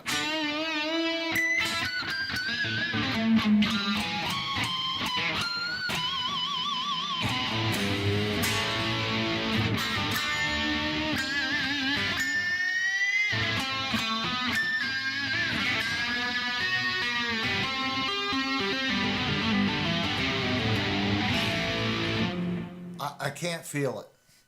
If I plug into my Blackstar downstairs, my little Core 10, and if you go, it has hardly any views, guys. So if you guys want to go watch it, great. I think it's got like 400 views over a year and a half. When I first brought that amp home, I think I said it's the first modeling amp that I feel sounds decent. But it still has a lag to it. It's like I'm not connected to it, but it sounds fine. I use it downstairs in the guitar shop. When I work in service guitars, that's the little amplifier that I have downstairs. It's a fine little, it's a $90 amplifier. So if you're looking for a $90 cheap amplifier, that little Core 10 by Blackstar, it seems to be doing the job. Ted said, are you taking the amp through the audio interface or I'm going right out of the headphone output of the Yamaha directly to the interface. There is no open mic. If you go back and watch the very first streams, we actually had microphones on my guitar cabinet. And what ends up happening is this microphone, which you can't see, this microphone right here, this microphone picks up the guitar cabinet. Okay? Well, this microphone has a gate on it because there's background noise. So the gate will go click, click, click, click, click, click, click, click, click, because it's picking up, like, this is one of my guitar cabinets right here. So since it's not right on it, it'll start shutting and turning on and off the gate. Okay? Plus, since this is also picking up the guitar, I can't play and talk at the same time. So it's hard for me to do this because this microphone is also picking up the guitar. And since I've got it so far away from me, I finally figured out how to get that to sound halfway decent and it not have to be right up on me. Does it sound a little better when it's right up? Right now, I'm overly gained, if that makes... Oh, thank you, Jupe. Oh, my gosh. So I know the mic sounds better when it's directly in front of me. Did you read what it says? For the Chapman. Ha! Well, that $20 goes to Linnell. Hey, you know, Jupe, I'm not saying anything to the chat, but she has this guitar now, and she has the Dragon Eye coming, and she also has, let me show you her other guitar. Her other guitar, hold on. Her other guitar, let me see if I can get the camera up there on it. Her other guitar is that one right there, the black Les Paul. It's behind my rack. So all that stuff right there, guys, is my rack mount amp. Yes, it's quite stupid. It's about a 23U rack. But over the years, you have redundancies. Like, here, let me set this down. I'll take my headphones off. So it's probably going to get a little quieter because I'm so far away from the mic. This unit here is my main. This is my redundant backup. This is my main. This is an AMR inline tube sweetener. This is my backup. Okay? This BBE processor, it needs a backup as well. So its backup is a Multiverb 4. If something happens to my SGX and my backup, I still have the 4 that I can run through the Sedano to the power amp. Backup to the power amp is a Yamaha P7000. Now, granted, it's a MOSFET amp, but at that point, it's not going to matter too much. Here's my rack mount tuner, and this is my wireless unit. So that's the complete redundant rack. So no matter what happens, I can get by if I'm playing live. I no longer carry all this stuff. It's kind of crazy, but back in the day, that was I had, 2 of these boxes that were loaded, and I carried 2 cabinets, if that makes sense. Linnell's laughing, so somebody just made a joke. That was Taylor said, did he say jupe sweetener?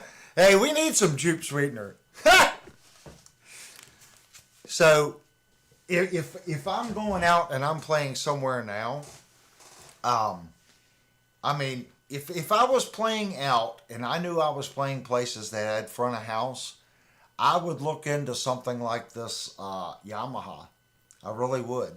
The model above it has output. It has, let me switch cameras. Sorry. It has a direct out. Okay? When you plug into those direct outs. Nicholas has to go. Oh, Nicholas, you gotta go. Thank you so much for tuning in, ma'am. Like I said, I think I've said it a million times. Without you guys in the chat talking and doing what you do, this channel wouldn't be successful. Jupe said you don't need a dentist, just fill the tooth with a bit of honey. Oh, that might be the problem why I need the dentist. It's the bit of honey. Isn't that awful? So, I just want to thank everyone that comes into the live stream. Without you guys, it's not possible. It really isn't. So, I'm just here noodling, if that makes sense. So, for me, it's like going to the music store years ago. We get to hang out and chill out and talk guitars. That's to me, guitar is my number one thing. I have lots of hobbies that have come and go over the years, but music, even when I stop playing, and I have stopped playing a couple times, I always come back to it. And my longest break was my last break, and I was not the same person not playing music. It's taken me a while to get back into what I feel a decent playing stage. And if you go back and watch my guitar reviews from 2 years ago, you'll hear it in my guitar playing, because I didn't play for like 10 years. I became a businessman, and work was more important. So guitar is one of those things. It's a perishable. It's a perishable thing. It's like riding a motorcycle. You can be a really good guitarist. You can be a really good slow operating motorcyclist doing, figure eights and stuff. But if you don't ride and you don't play, it's a perishable skill. You will lose it. It will come back quicker the second time. Okay, it won't take you 10 years to relearn. There's also another plus to that. Sometimes I set the guitar down for, let's say, maybe a week or 2 weeks. Sometimes I'm struggling with something. Let's say I'm just struggling with something. I can't get it. And I work myself into what I call a hole. And I get frustrated and I set the guitar down. And then I'll come back like a week later, I'll pick it up and wham. What I was just struggling with that whole week and I was getting upset. I'm going to sell my guitar. I can't play this stupid riff. I set it down. I'll pick it up. I might not even play it. It might be a month later. And I'll be doodling and plat, there's that riff. And it just naturally came out because I practiced and practiced and practiced. I didn't get it right, but then it just came out of me. So I see that a lot in my playing. I don't know if you guys have experienced that, but it's like you're trying to get it. You're like, I'm going to learn this. And you work on it. You're never quite satisfied with it. Come back to it. Maybe it's just not your time. It's going to click. One day you're going to pick the thing up. You're going to pick your guitar up and it's just going to click with you. And you're going to be like, well, how come I couldn't do that? Why last week could I not bend that note or get that harmonic or get the pitch harmonic off the G back to the A? I don't know. But when you get it, the first time you get it, don't stop. Pound it in. Pound it in. Okay? If it's a harmonic, pound it in.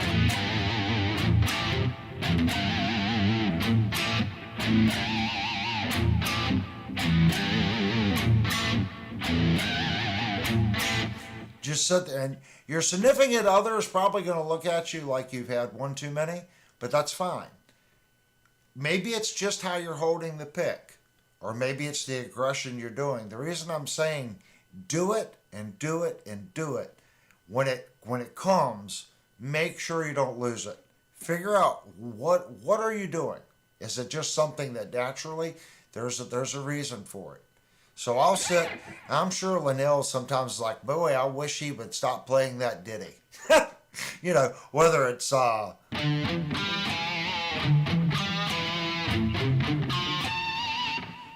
just sit and play that.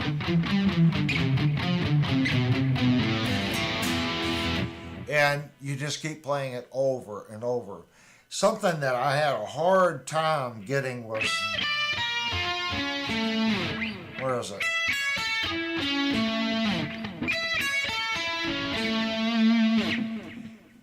and basically it's a D.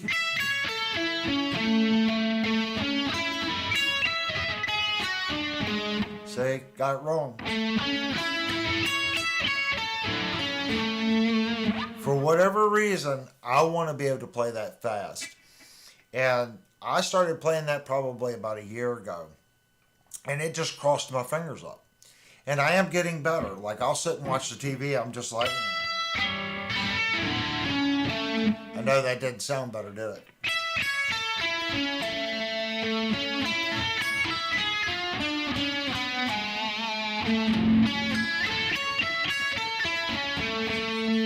See, I need to come up and right back down too.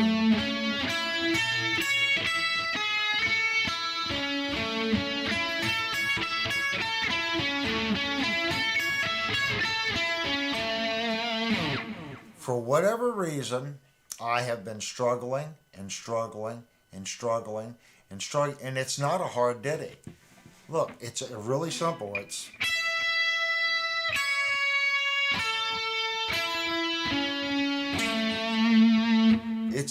a simple progression. There's just something about it that my little squirrel fingers they do not want to play it.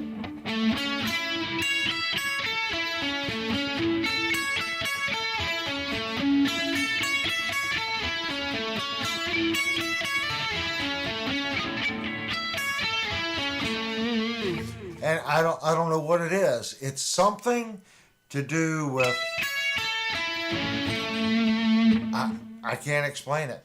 You'd think, and it's not like I'm doing it every day, guys. When I say I've been practicing it for a year, I might practice tonight, and I may not practice it again for 2 weeks. Okay? But I guarantee you I've went through that routine at least 50 or 60 times. Okay? At some point, I just want to be able to go and get it at a quicker speed. And I'm hoping, what I was just saying, one day it's just going to click. I'm truly hoping that one day I'm just going to go, wow, okay, I'm doing it. And something will just click and I'll be able to do that little ditty. Right now, I'm not getting it, if that makes sense. So whatever it is that you're working on, you're not getting, I guess don't let it get to you. I guess the big thing, you'll eventually get it. And if you don't get it, move on. I didn't stop playing because I couldn't get that blistering fast. I went on and did other things. Maybe I was practicing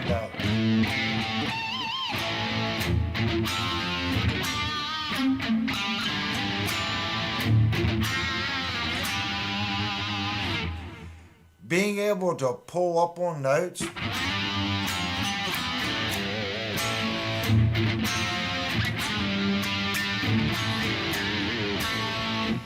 Don't be scared. You don't always have to pull up. Sometimes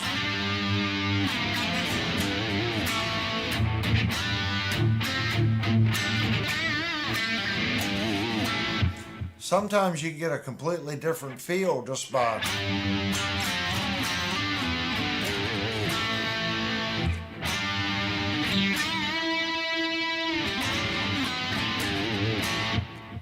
always try to do out of the box things.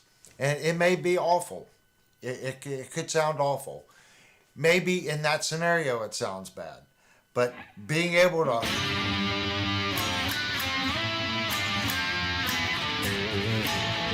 it's going to teach you quick movements. Just like when I was doing the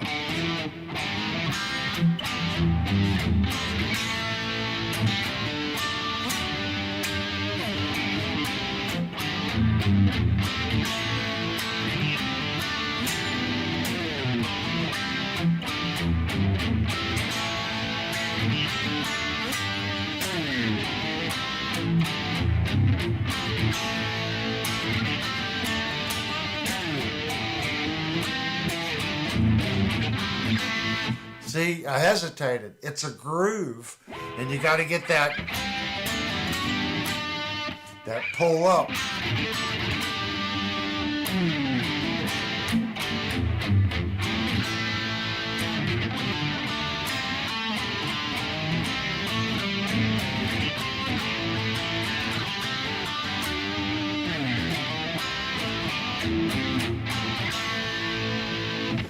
Don't be scared to play around with things. I guess that's what I'm saying. Searching for tone. Good evening, everybody. Sorry I lost track of time.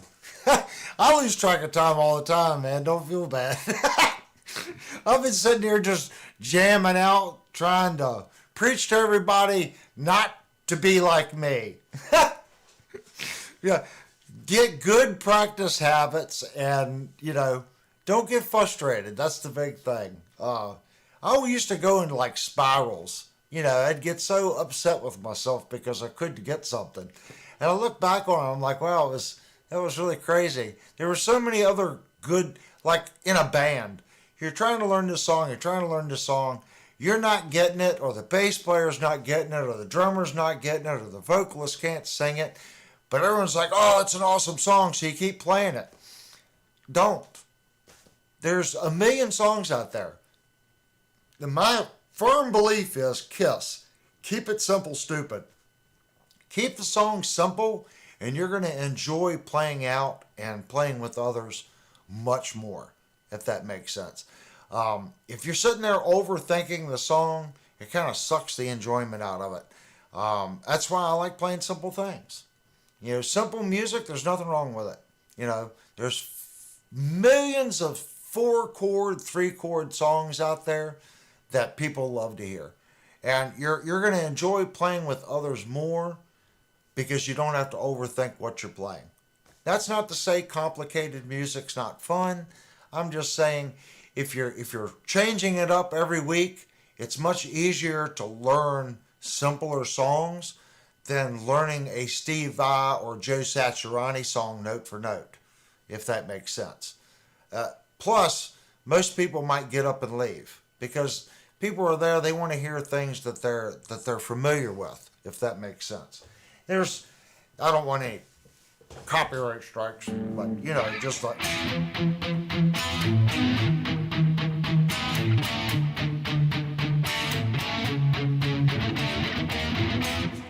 Pretty much the whole song is in that structure. It's pretty much the whole song. Okay, just like.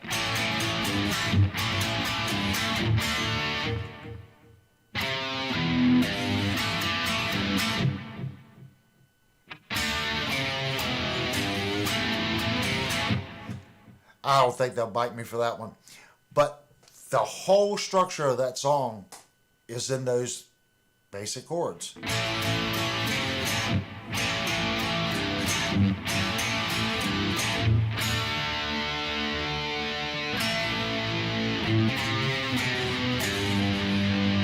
It's 5 notes. That's it. The whole song. It's just 5 notes.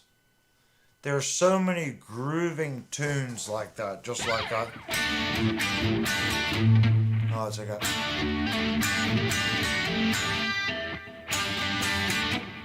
Where's it at, guys?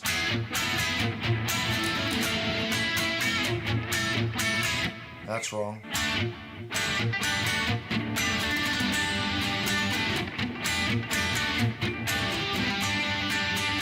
It's been a long time since I played that. I'm playing it wrong.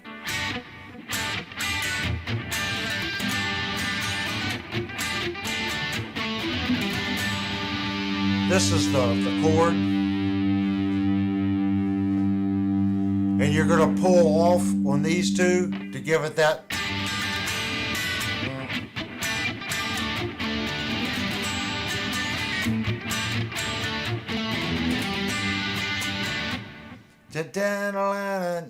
All that's the pull off. I'm not playing it very well. It's been probably 20 years since I tried it.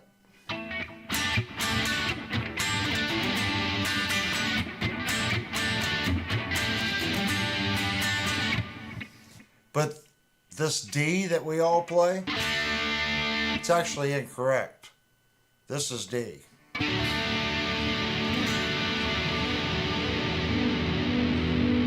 If that makes sense. We all cheat. So we play like this. It's actually the full version.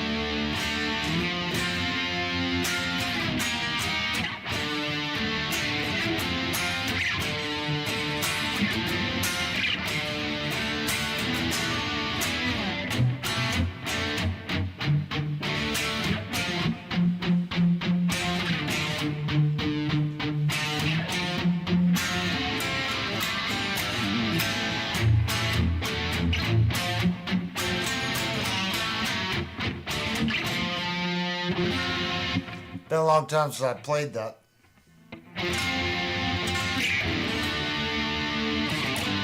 And you can hear how much fuller the note is. How much fuller the D is. Versus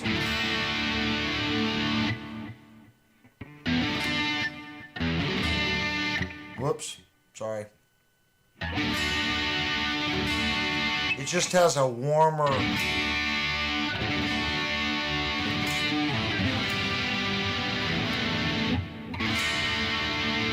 if that makes sense. So if you get tired of, just start learning new ways of playing the exact same thing. Dean is Just on. who is? Oh, hey Dean, what's going on, man? So a big thing, guys, you can play 12-bar blues anywhere. Okay? And everybody knows it. Well, that's the same as. And then on your latter part, you're going. So here, it's the same as.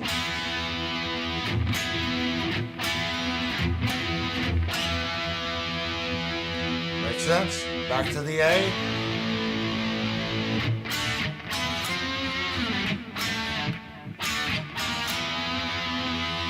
So instead of, you're going to go. So you can play it. I'll probably screw it up because I don't normally play it that way.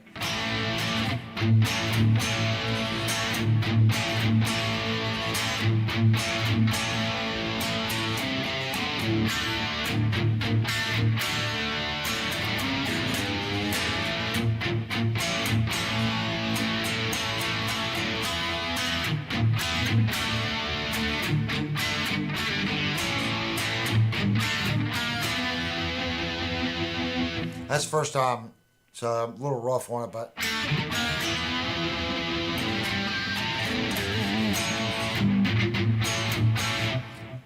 You don't have to reinvent the box, I guess that's what I'm trying to say. And I'm bad. I'm bad for playing it this way.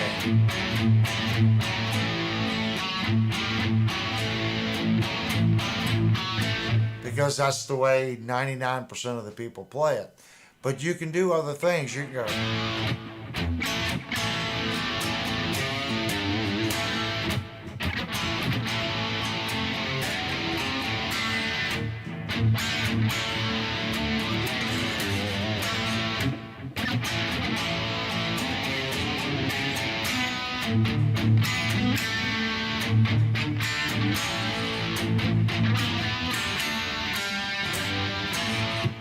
Ted's gonna go.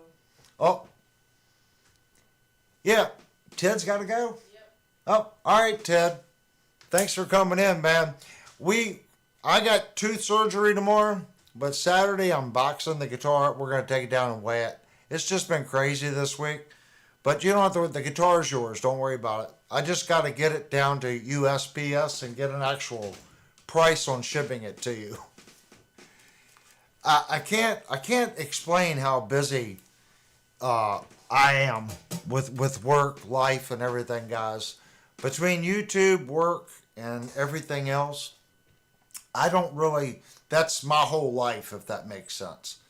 So a lot of people are, well, he's a little slow at doing this or that, or I don't check emails.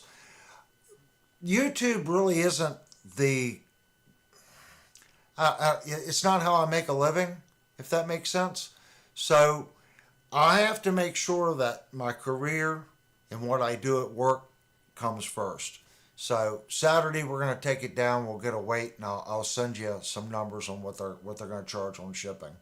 So it's your guitar. Don't worry about it. And I apologize. I'm just very slow, buddy. Ask Jupe. His guitar's already been here for about 5-6 weeks, and we're just now sanding the neck on that guitar.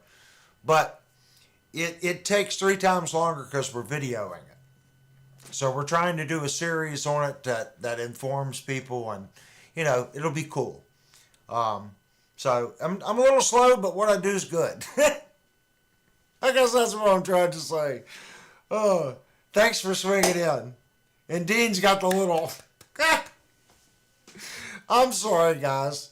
I do the best I can. Oh my gosh. I'm trying to see if I missed anything. I don't think I have. You know, I've yet to actually have a break. I know Jerry's probably already been saying throwing popcorn at the computer screen. Oh my gosh, guys, we're at 1 hour and 52 minutes. We didn't even take a break. I may have to be required just take a little bit of a break. If you're not familiar with the channel, um, you're not required to be a subscriber to post. Um, I want people to come in and be able to interact with everybody. I used to do that where you had to subscribe to chat. But I figure if you come in and you participate and you get to know the people that come in, you're going to realize that everyone here is pretty cool. And hopefully you'll go back to the channel and you look at some of the tutorials or guitar reviews and you go, okay, this guy's, got a pretty decent channel. He's got some good content. Then you'll hit the subscribe button. So I don't make you subscribe to be able to participate in chatting. But if you're new here and you don't know it, we do take a break, and that allows people to go to the restroom, get something to drink, take a little bit of a break, because we normally do 2, 3, 4 hours. It will not be a 4-hour stream tonight, but let's take a little bit of a break, and we'll come right back. And if we lose some people, which we usually do during a break, I'm sorry, but for the regulars, they understand it. It gives you time to hit the restroom, get something to drink. So we're going to take a 5-minute break, and we'll be right back.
Okay, since I was yakking, and not really paying attention to the chat, we did get a request. Okay, and before I get into the request, I want to say Frank Zappa tunes. I listened to Frank Zappa for a very long time, and I don't know the song that Birdman is actually asking for me to play. Um, I'm sure I've heard it because I used to listen to Frank Zappa a lot. Zappa is actually a pretty hard artist, unless it's one of his simpler songs. Zappa is a hard artist to emulate, um, and do it well, if that makes sense. Um, I don't think my style would fare well doing Zappa. Now Zappa did a lot of different stuff, so maybe this is a one of the more progressive Zappa songs. But usually Zappa is quite complicated. His structures and his bridges are usually quite complicated. He was an extremely talented artist. Um, yeah, I would definitely have to listen to it. Um, and again, Zappa, that's a hard artist. Zappa was Zappa. No one sounds like Zappa other than Zappa. And that was the way he structured his music, the way he played, his tone. I mean, Zappa just had, well, when you mix all those together, that's the Zappa sound. It's not just the sound, it's the way he structured his music, if that makes sense. That's why he's just a legend. So I don't feel that I could do justice to Zappa, if that makes sense. But I'm not too familiar with the song, if that makes sense, Birdman. But I appreciate you thinking that I could pull it off. Guys, I am, I think I've said this a bunch of times, I'm more of a rhythm guitar player. I was always the rhythm guitar player in every band I've ever played in. Um, so it's not that I'm a bad guitar player. It's not that I'm a bad lead guitar player. Um, I know the box that I fit in, if that makes sense. And I try to stay in that box, especially if I'm playing in front of other people. Um, it doesn't mean that I don't venture out like I do in the live streams. I try different things. Sometimes it works, sometimes it doesn't. But I know the wheelhouse that I'm good at playing in, if that makes sense. I am good at the early '90s, mid '80s, southern rock type stuff, blues, rock blues, not true blues. Rocky blues I can pull off. '80s hair stuff I can pull off. The grunge stuff pretty well. Um, Speed metal, not so much. There's a technique in the speed of how those guys play. Can I do it? I guess I can. But if you really listen to that music, you're going to listen to the way I play it and say, well, you're not doing it justice, if that makes it sense. Um, I have the utmost respect for most genres of music. I may not necessarily like it, but I can listen to it and I can admire and respect what the person is doing. So I kind of stick in my box. Um, a super talented guitar player is someone that can play a little bit of everything. And they can play it to make you think, oh, that's a country guitarist. No one plays country like that unless you just play country. And then it'll turn around and do something completely different. Okay? Those are the musicians, in my opinion, that are just next level. You know, they can play the progressive, like the Polyphia type stuff. That's such a unique guitar style. I don't even attempt it because the note pattern and how they're using multiple fingers to do the hammer-ons and the slide pick from the pinky to the thumb when they're it's a style of music that I have never attempted to play, and I'm fascinated with it. I I just didn't learn that style, if that makes sense. So that whole style, like the Polythia, I don't know what the term for that style is.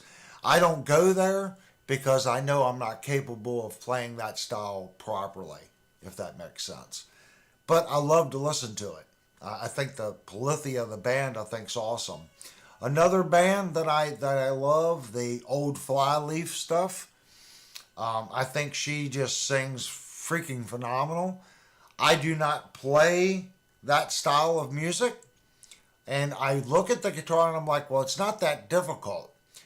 And it isn't. The chord structuring isn't difficult. What's difficult is how he approaches it, the attack, how he pulls off the notes going to the next note, and the timing. That's what gives the guitar player in Flyleaf that sound. I can play the notes, I can play it in time, but it doesn't sound the same because I am trying to emulate a style that I am not good at, if that makes sense. I think that is true when you look at blues.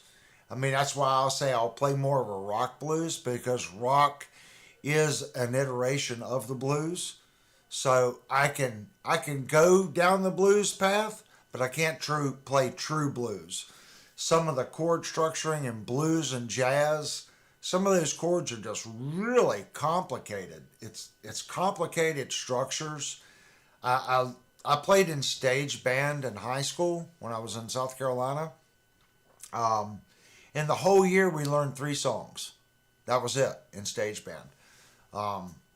Very complicated. And out of those 3 songs, we probably only played one of them well. The other 2 was kind of hit and miss. But it taught me a lot. It taught me a lot about jazz and stuff like that.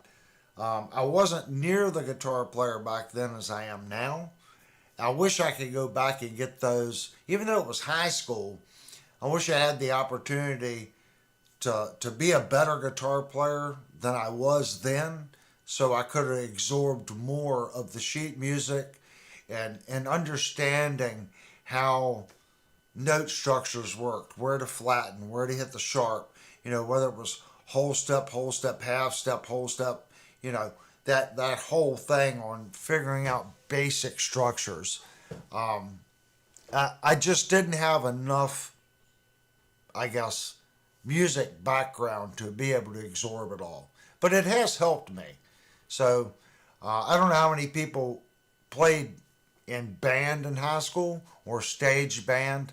In our high school, we had stage band. That had a bass player, guitar player, an actual drummer. Then we had a sax player, flute player, trombone player. It was a stage band. But I missed, it was a missed opportunity for me because I just wasn't, well, I was young. I was like 17, 18. And it was an easy credit. That's what I thought. And come to find out, it wasn't that easy of a credit because our teacher, you needed to know X to pass.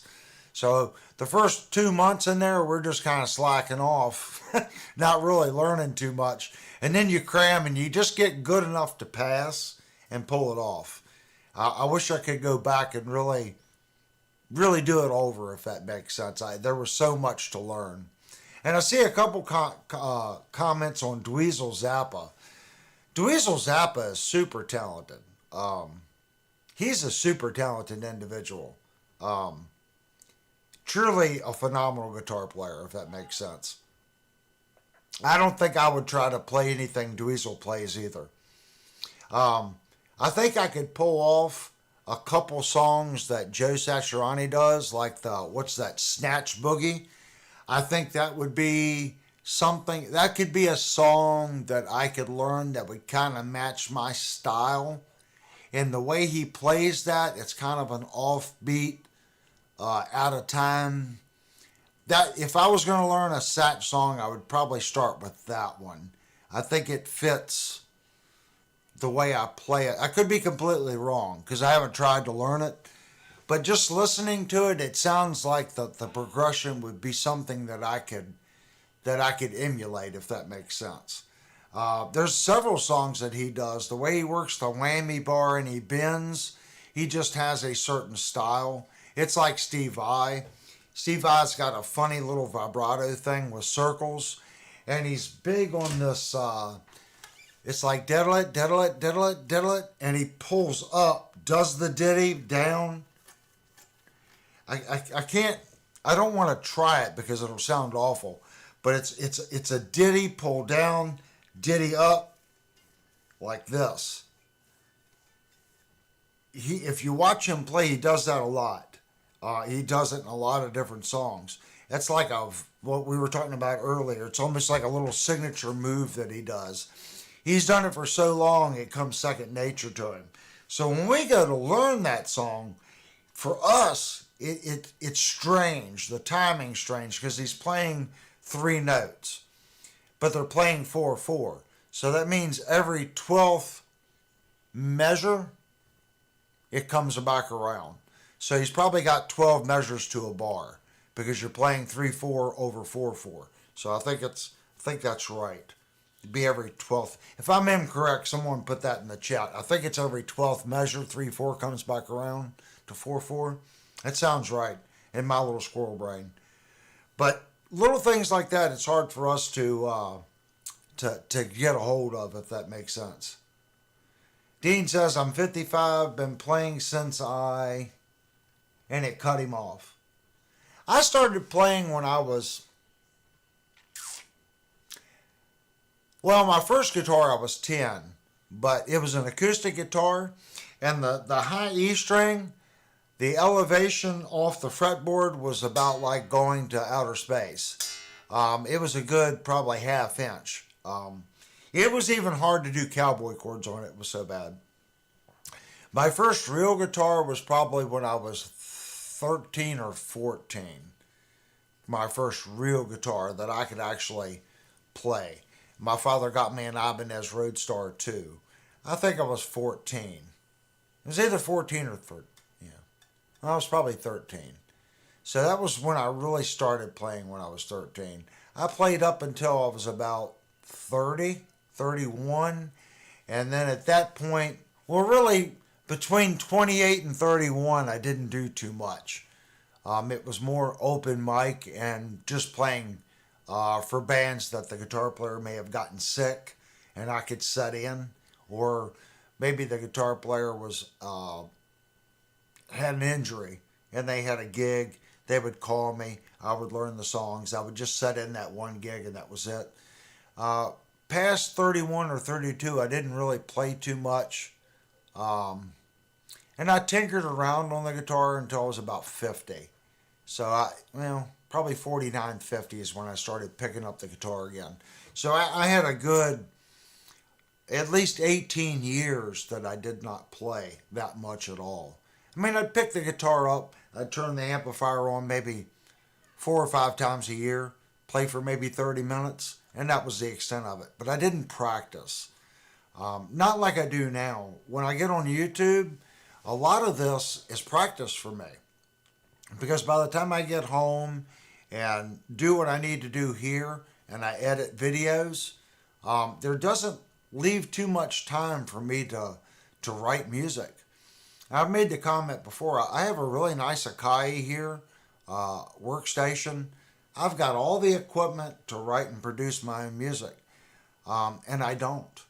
And I really want to start writing again. It just seems like life, if that makes sense. So the spare time that I have, I've devoted to YouTube and creating, what we see here in the chat. Whether it's going to Searching for Tone and watching his live streams and chilling out with the people over there, or chilling out with, Ted's group, or on Friday nights going over to Philip McKnight's live stream. Over there, there's usually 1,000 people online at one time. So when you make a comment, it flies by so quick most people don't even see it. But that's the community that I see. So in between those live streams, I have to edit video and then record content. And this past month, we've been working on Jupe's guitar. So I have to do the work, then do the editing, and then my other job. So it doesn't leave too much time for me to actually practice, if that makes sense. So I come on and I wing it, and I try to play and push things, and that becomes my practice just in front of you guys. So you guys probably hear it's like, well, he made a mistake here, he made a mistake there, because I am practicing. Whether it's in front of you guys or whatever, we're always practicing and trying to get better, if that makes sense. And I'm sure if you spoke to Steve Vai, he would probably say, yeah, I want to be better tomorrow. And so I don't think we ever hit that point where, yep, I'm good enough, I don't need to learn anything. Mike's on. Hey, Mike made it. I don't think you'd ever find a guitar player that would say, yeah, I've got it. There's nothing else I need to learn. I'm good. I think we all have our own journey or something that we think we want to get to. And if I look back on like my journey, I would have said, let's say when I was 13, if I could play half as good as I do now, I would have probably told you, oh man, if I could just do that, I would be happy. Well, we're human. So when we get to that point, we don't even realize we made it there to what we said 10 years ago or 20 years ago. I just want to be able to do this. When we get there, our goal has already changed. We've already moved the goalpost down the field. So now we got where we said we wanted to 10 years ago or 2 years ago. But now we're going, well, I want to get here. I want to be able to do this. So the goalpost is constantly moving out. So we're always trying to push ourselves to get better, whether it's learning no chords, getting faster at alternative picking, maybe it's sweep picking. It could be anything. In my weak links, sweep picking, alternative picking, two of my weakest links. Okay? It's a weak link. Probably my worst weak link is sweep picking. I don't know why. And sweep picking should be simple because you're sweeping. But I've got this habit where I just want to pick. Well, if you pick it, that's not sweeping. Sweeping is when you just roll through the notes. Does that make sense? You're rolling through the note. But I'm bad. I go, well, that's picking it. That's not sweep picking. And I catch myself doing it all the time. Alternative picking, where we're taking the pick and we're going back and forth.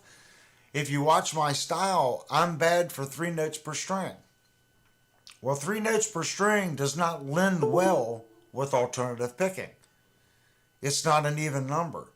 Alternative picking is up, down, up, down, up, down, up, down, up, down. So that means I have to do a crossover at some point. And every other time, it's going to be crossover down.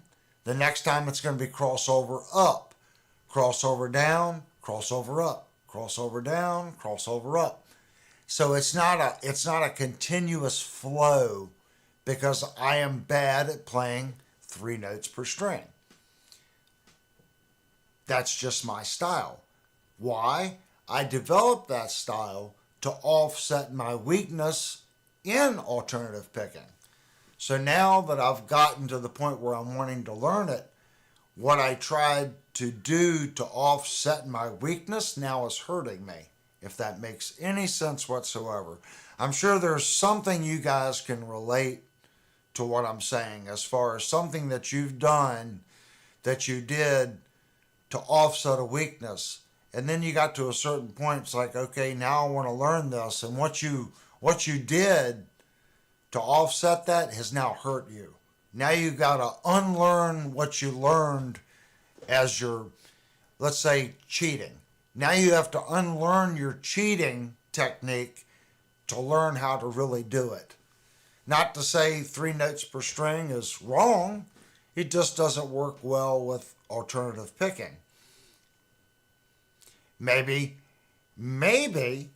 you should do, instead of picking the third, you pick two and pull off. That's what a lot of guitar players do. They pick two notes and the third note is a pull off. Then you go to the next. The drawback to that is your pull off note is going to be a shorter distance in time than the pick note because it's pull off. It's probably going to be 50% of whatever your time spacing is between your picking because it's a pull off. And you're not varying your alternative strike. Does that kind of make sense? I could be wrong on that too, but that's how my squirrel brain sees it. So I've been struggling with that. Try to play at least 30. Dean says he tries to play 30 minutes a day, usually closer to an hour. I would say if I pick the guitar up, I usually play for 30 minutes. My drawback is being able to play every day on that 30 minutes. And I try not to get hung up, just like what Mike said, so hard to unlearn. It's almost, we do it and it's pre-programmed in our playing, what we've learned that may be, I hate to say wrong, because I don't think anything you do on the guitar is wrong. If it sounds right, it's right. So I hate to say it's wrong, but if we're trying to learn a new technique that we've done a workaround on, and now we're trying to go back and learn that technique properly, yes, unlearning what we learned wrong is very difficult. I got to agree with Mike on that. So I'm trying to say, Dean, less practice seems to help me play a little better. Go further. I don't know why, but it is. Yeah, Juke, that's what I was saying earlier. Sometimes I'll struggle and I just can't get it. I'll set the guitar down, I'll come back 2 weeks later, and I may get it. But if I keep practicing and I keep practicing and I keep practicing and I just don't get it, I move on. I'm not going to bury my head in something that I'm just not getting. It starts getting frustrating, and then I'm like, and I start losing the enjoyment. So I put it on the back burner, and I'm like, okay, I'm going to come back to that. And that was just like that little ditty I was playing earlier. And I don't know why I struggle so much with it. Why do I struggle so much with this little ditty? I have no idea. But I do. So I play it a couple times, and that's it. I move on, and I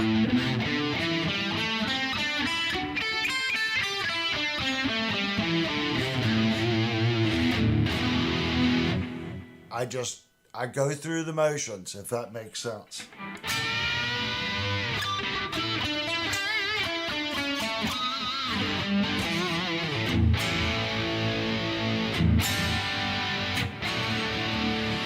And I always try to come back to my open chords. And believe it or not, after all these years, guys, the C chord. I don't know why. The C chord for me has been a thorn in my side ever since I started playing guitar. And you can hear it when I'm playing, like.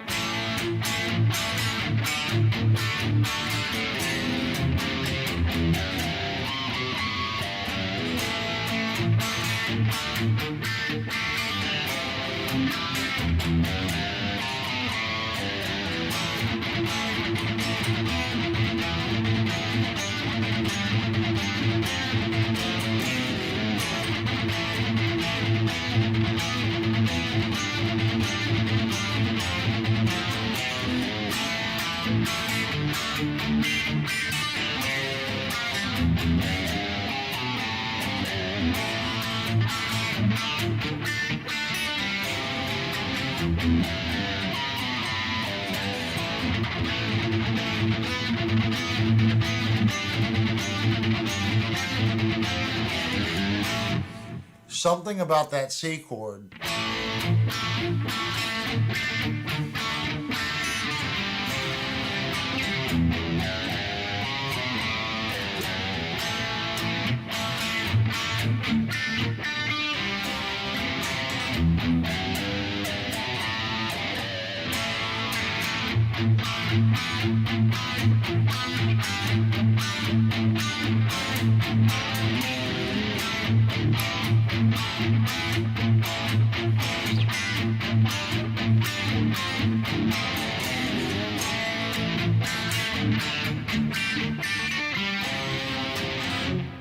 See, it's not clean. And it's this finger right here. It comes down and it mutes. Hear it? That should be. I do it a lot.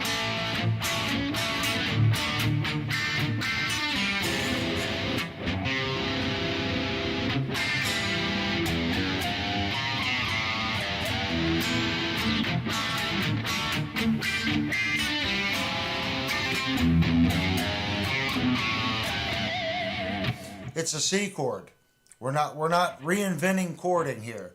It's a C chord. I've been playing for a long time. How come I still struggle with this finger muting that? See, it's not clean.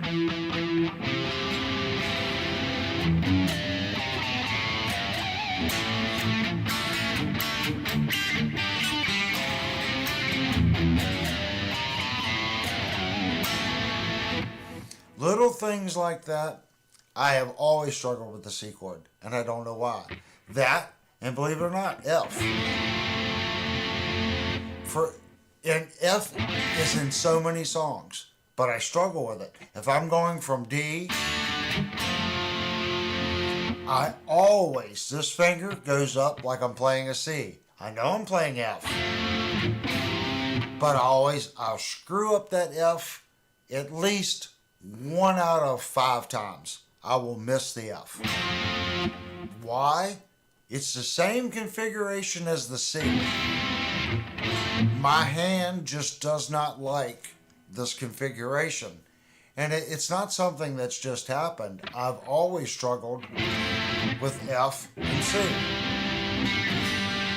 And you'll see it. G's natural to me. D is natural to me.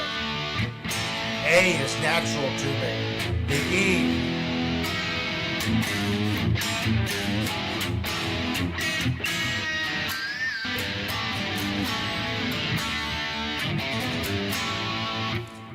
And I stick with the things that come natural.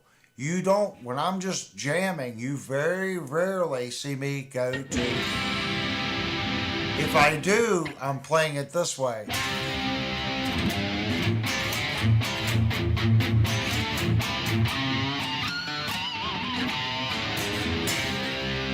See, I come off that D.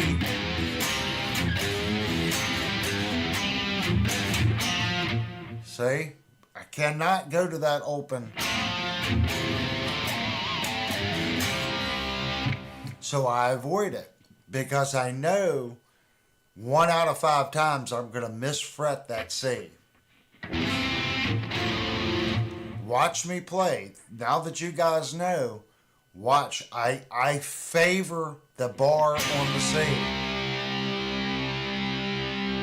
I do. It's just one of those things. Why do I misfret it after all these years? So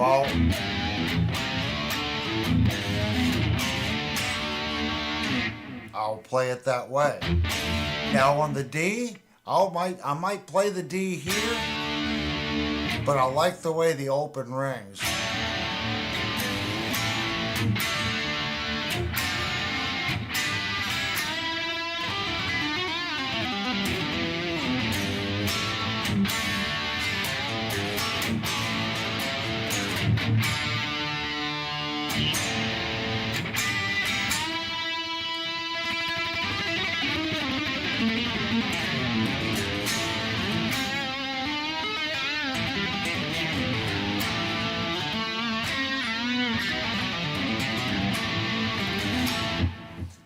I avoid the C. So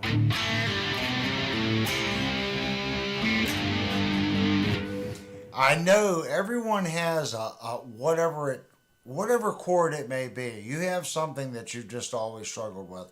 The C and the F on the open, I've always struggled with. Another thing I used to struggle with, let me switch to clean.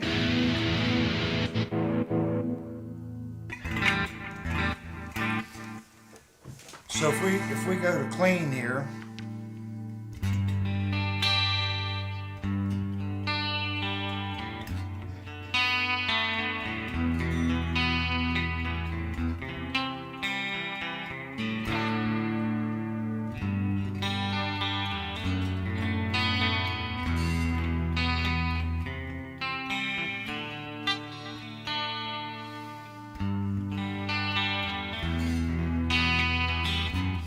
messed that up. It's Kurt says your thumb is over the neck. Plant your thumb is over the neck. Plant it on the back when cording.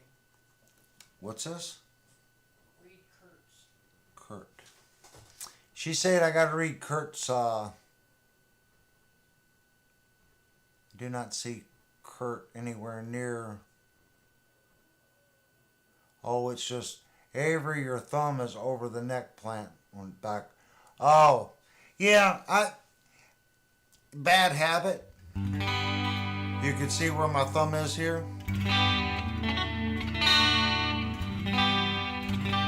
When I was in stage band, we used to always keep it back here.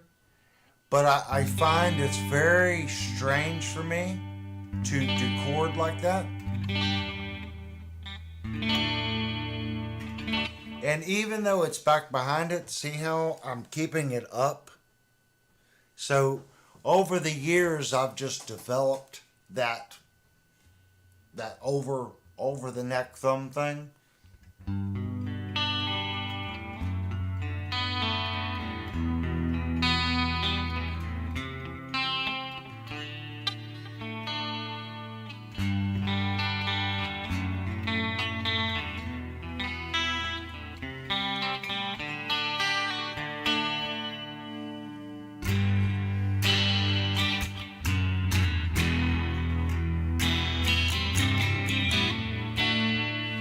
I think I'm breaking up. I think I'm over. Let me see where the thing is. Cut it back a little bit.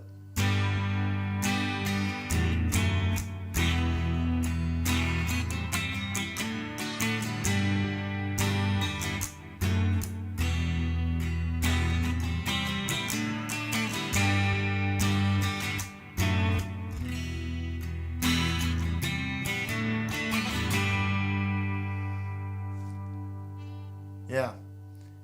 I don't know how many people do that. My thumb is up there. And I know it hurts me when I'm playing here. My thumb stays up.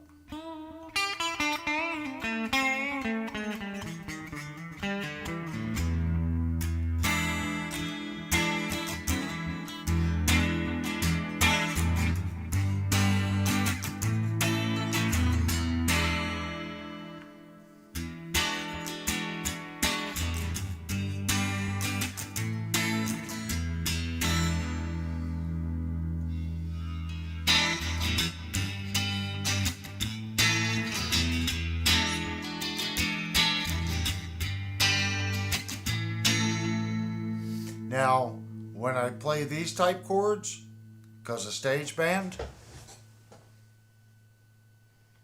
I've never broke that habit. So I'm kind of like all over the place, from bad habits to good habits. But as soon as I go to my blues,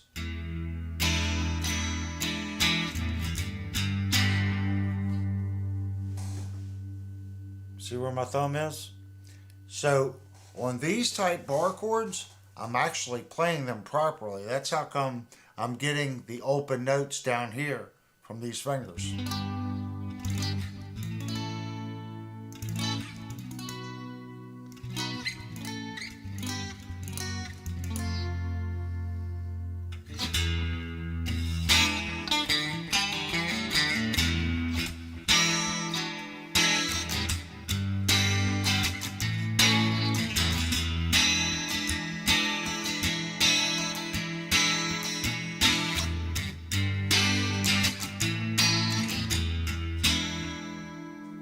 It's funny how we alter our playing and then we look at things that we learned like that. This chord was something I learned in stage band.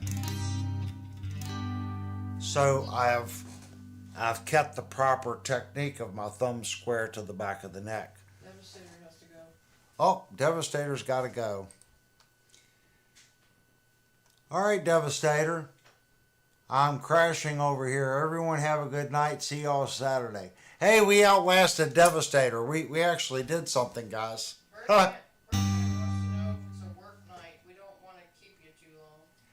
Well, yeah, it is a work night, but tomorrow I have a dentist appointment, but I still have to get up early. So I know I've been playing a lot of dirt with this guitar, guys, but listen to what this thing sounds like clean. This is a great sounding guitar.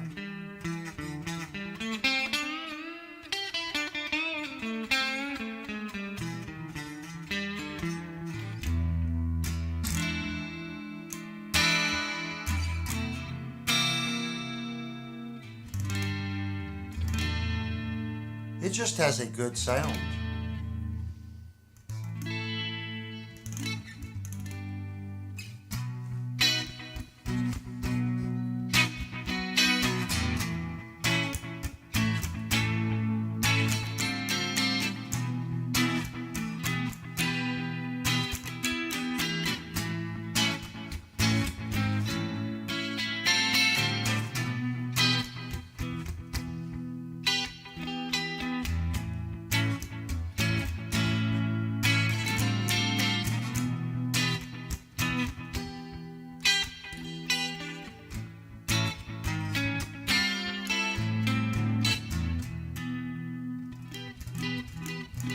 It's got a good sound. These pickups in this guitar, they amaze me.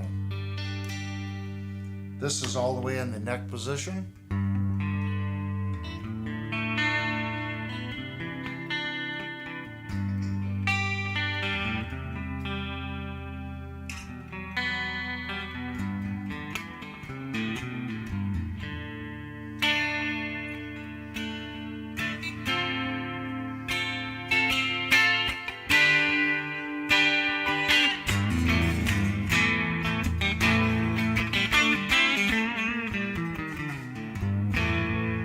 It has a little grit to it.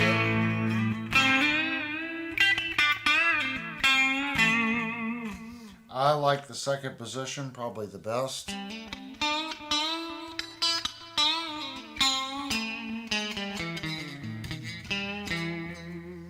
There's something about this position.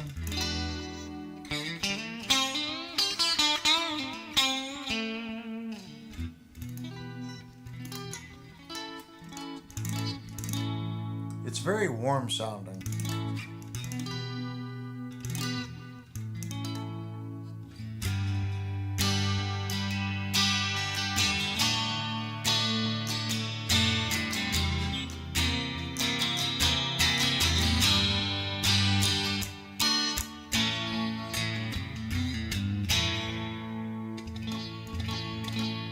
It's got a good tone. This is that Ibanez. Normally I just play it on the high gain setting, but it's a good sounding little guitar.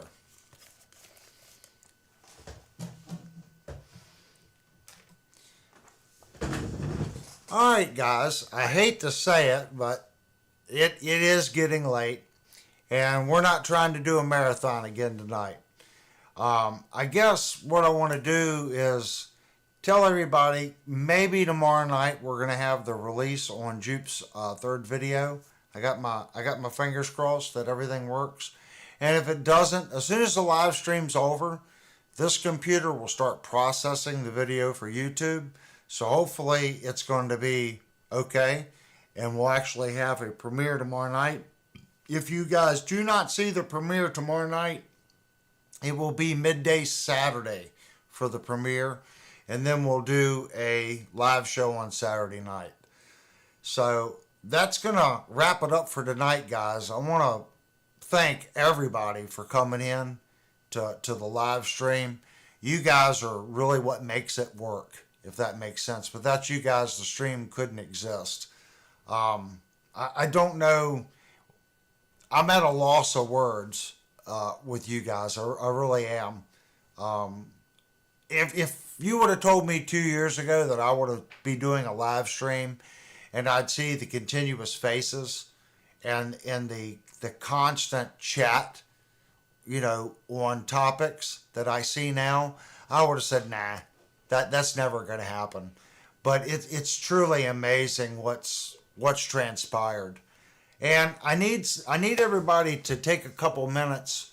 we're at like $300, somewhere in that ballpark, like 260, 270, 280, wherever it is.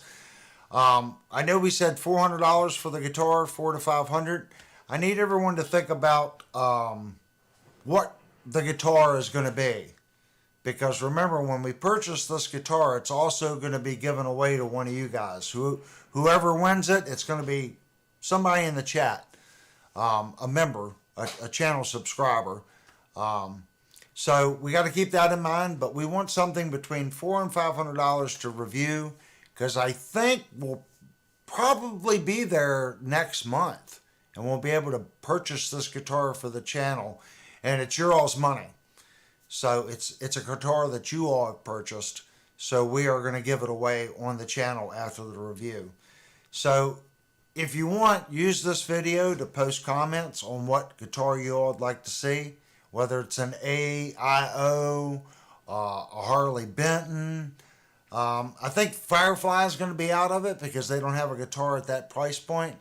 But AIO does, Harley Benton does, Epiphone does, Kramer does, LTD does. There's so many different guitar manufacturers that have a guitar between $400 and $500 that we can pick. So we're trying to figure out what guitar you guys want to see so we can get it ordered and get it in for review and then do the giveaway. And like always, we're going to do the 5-minute closing where you just kind of chat and talk.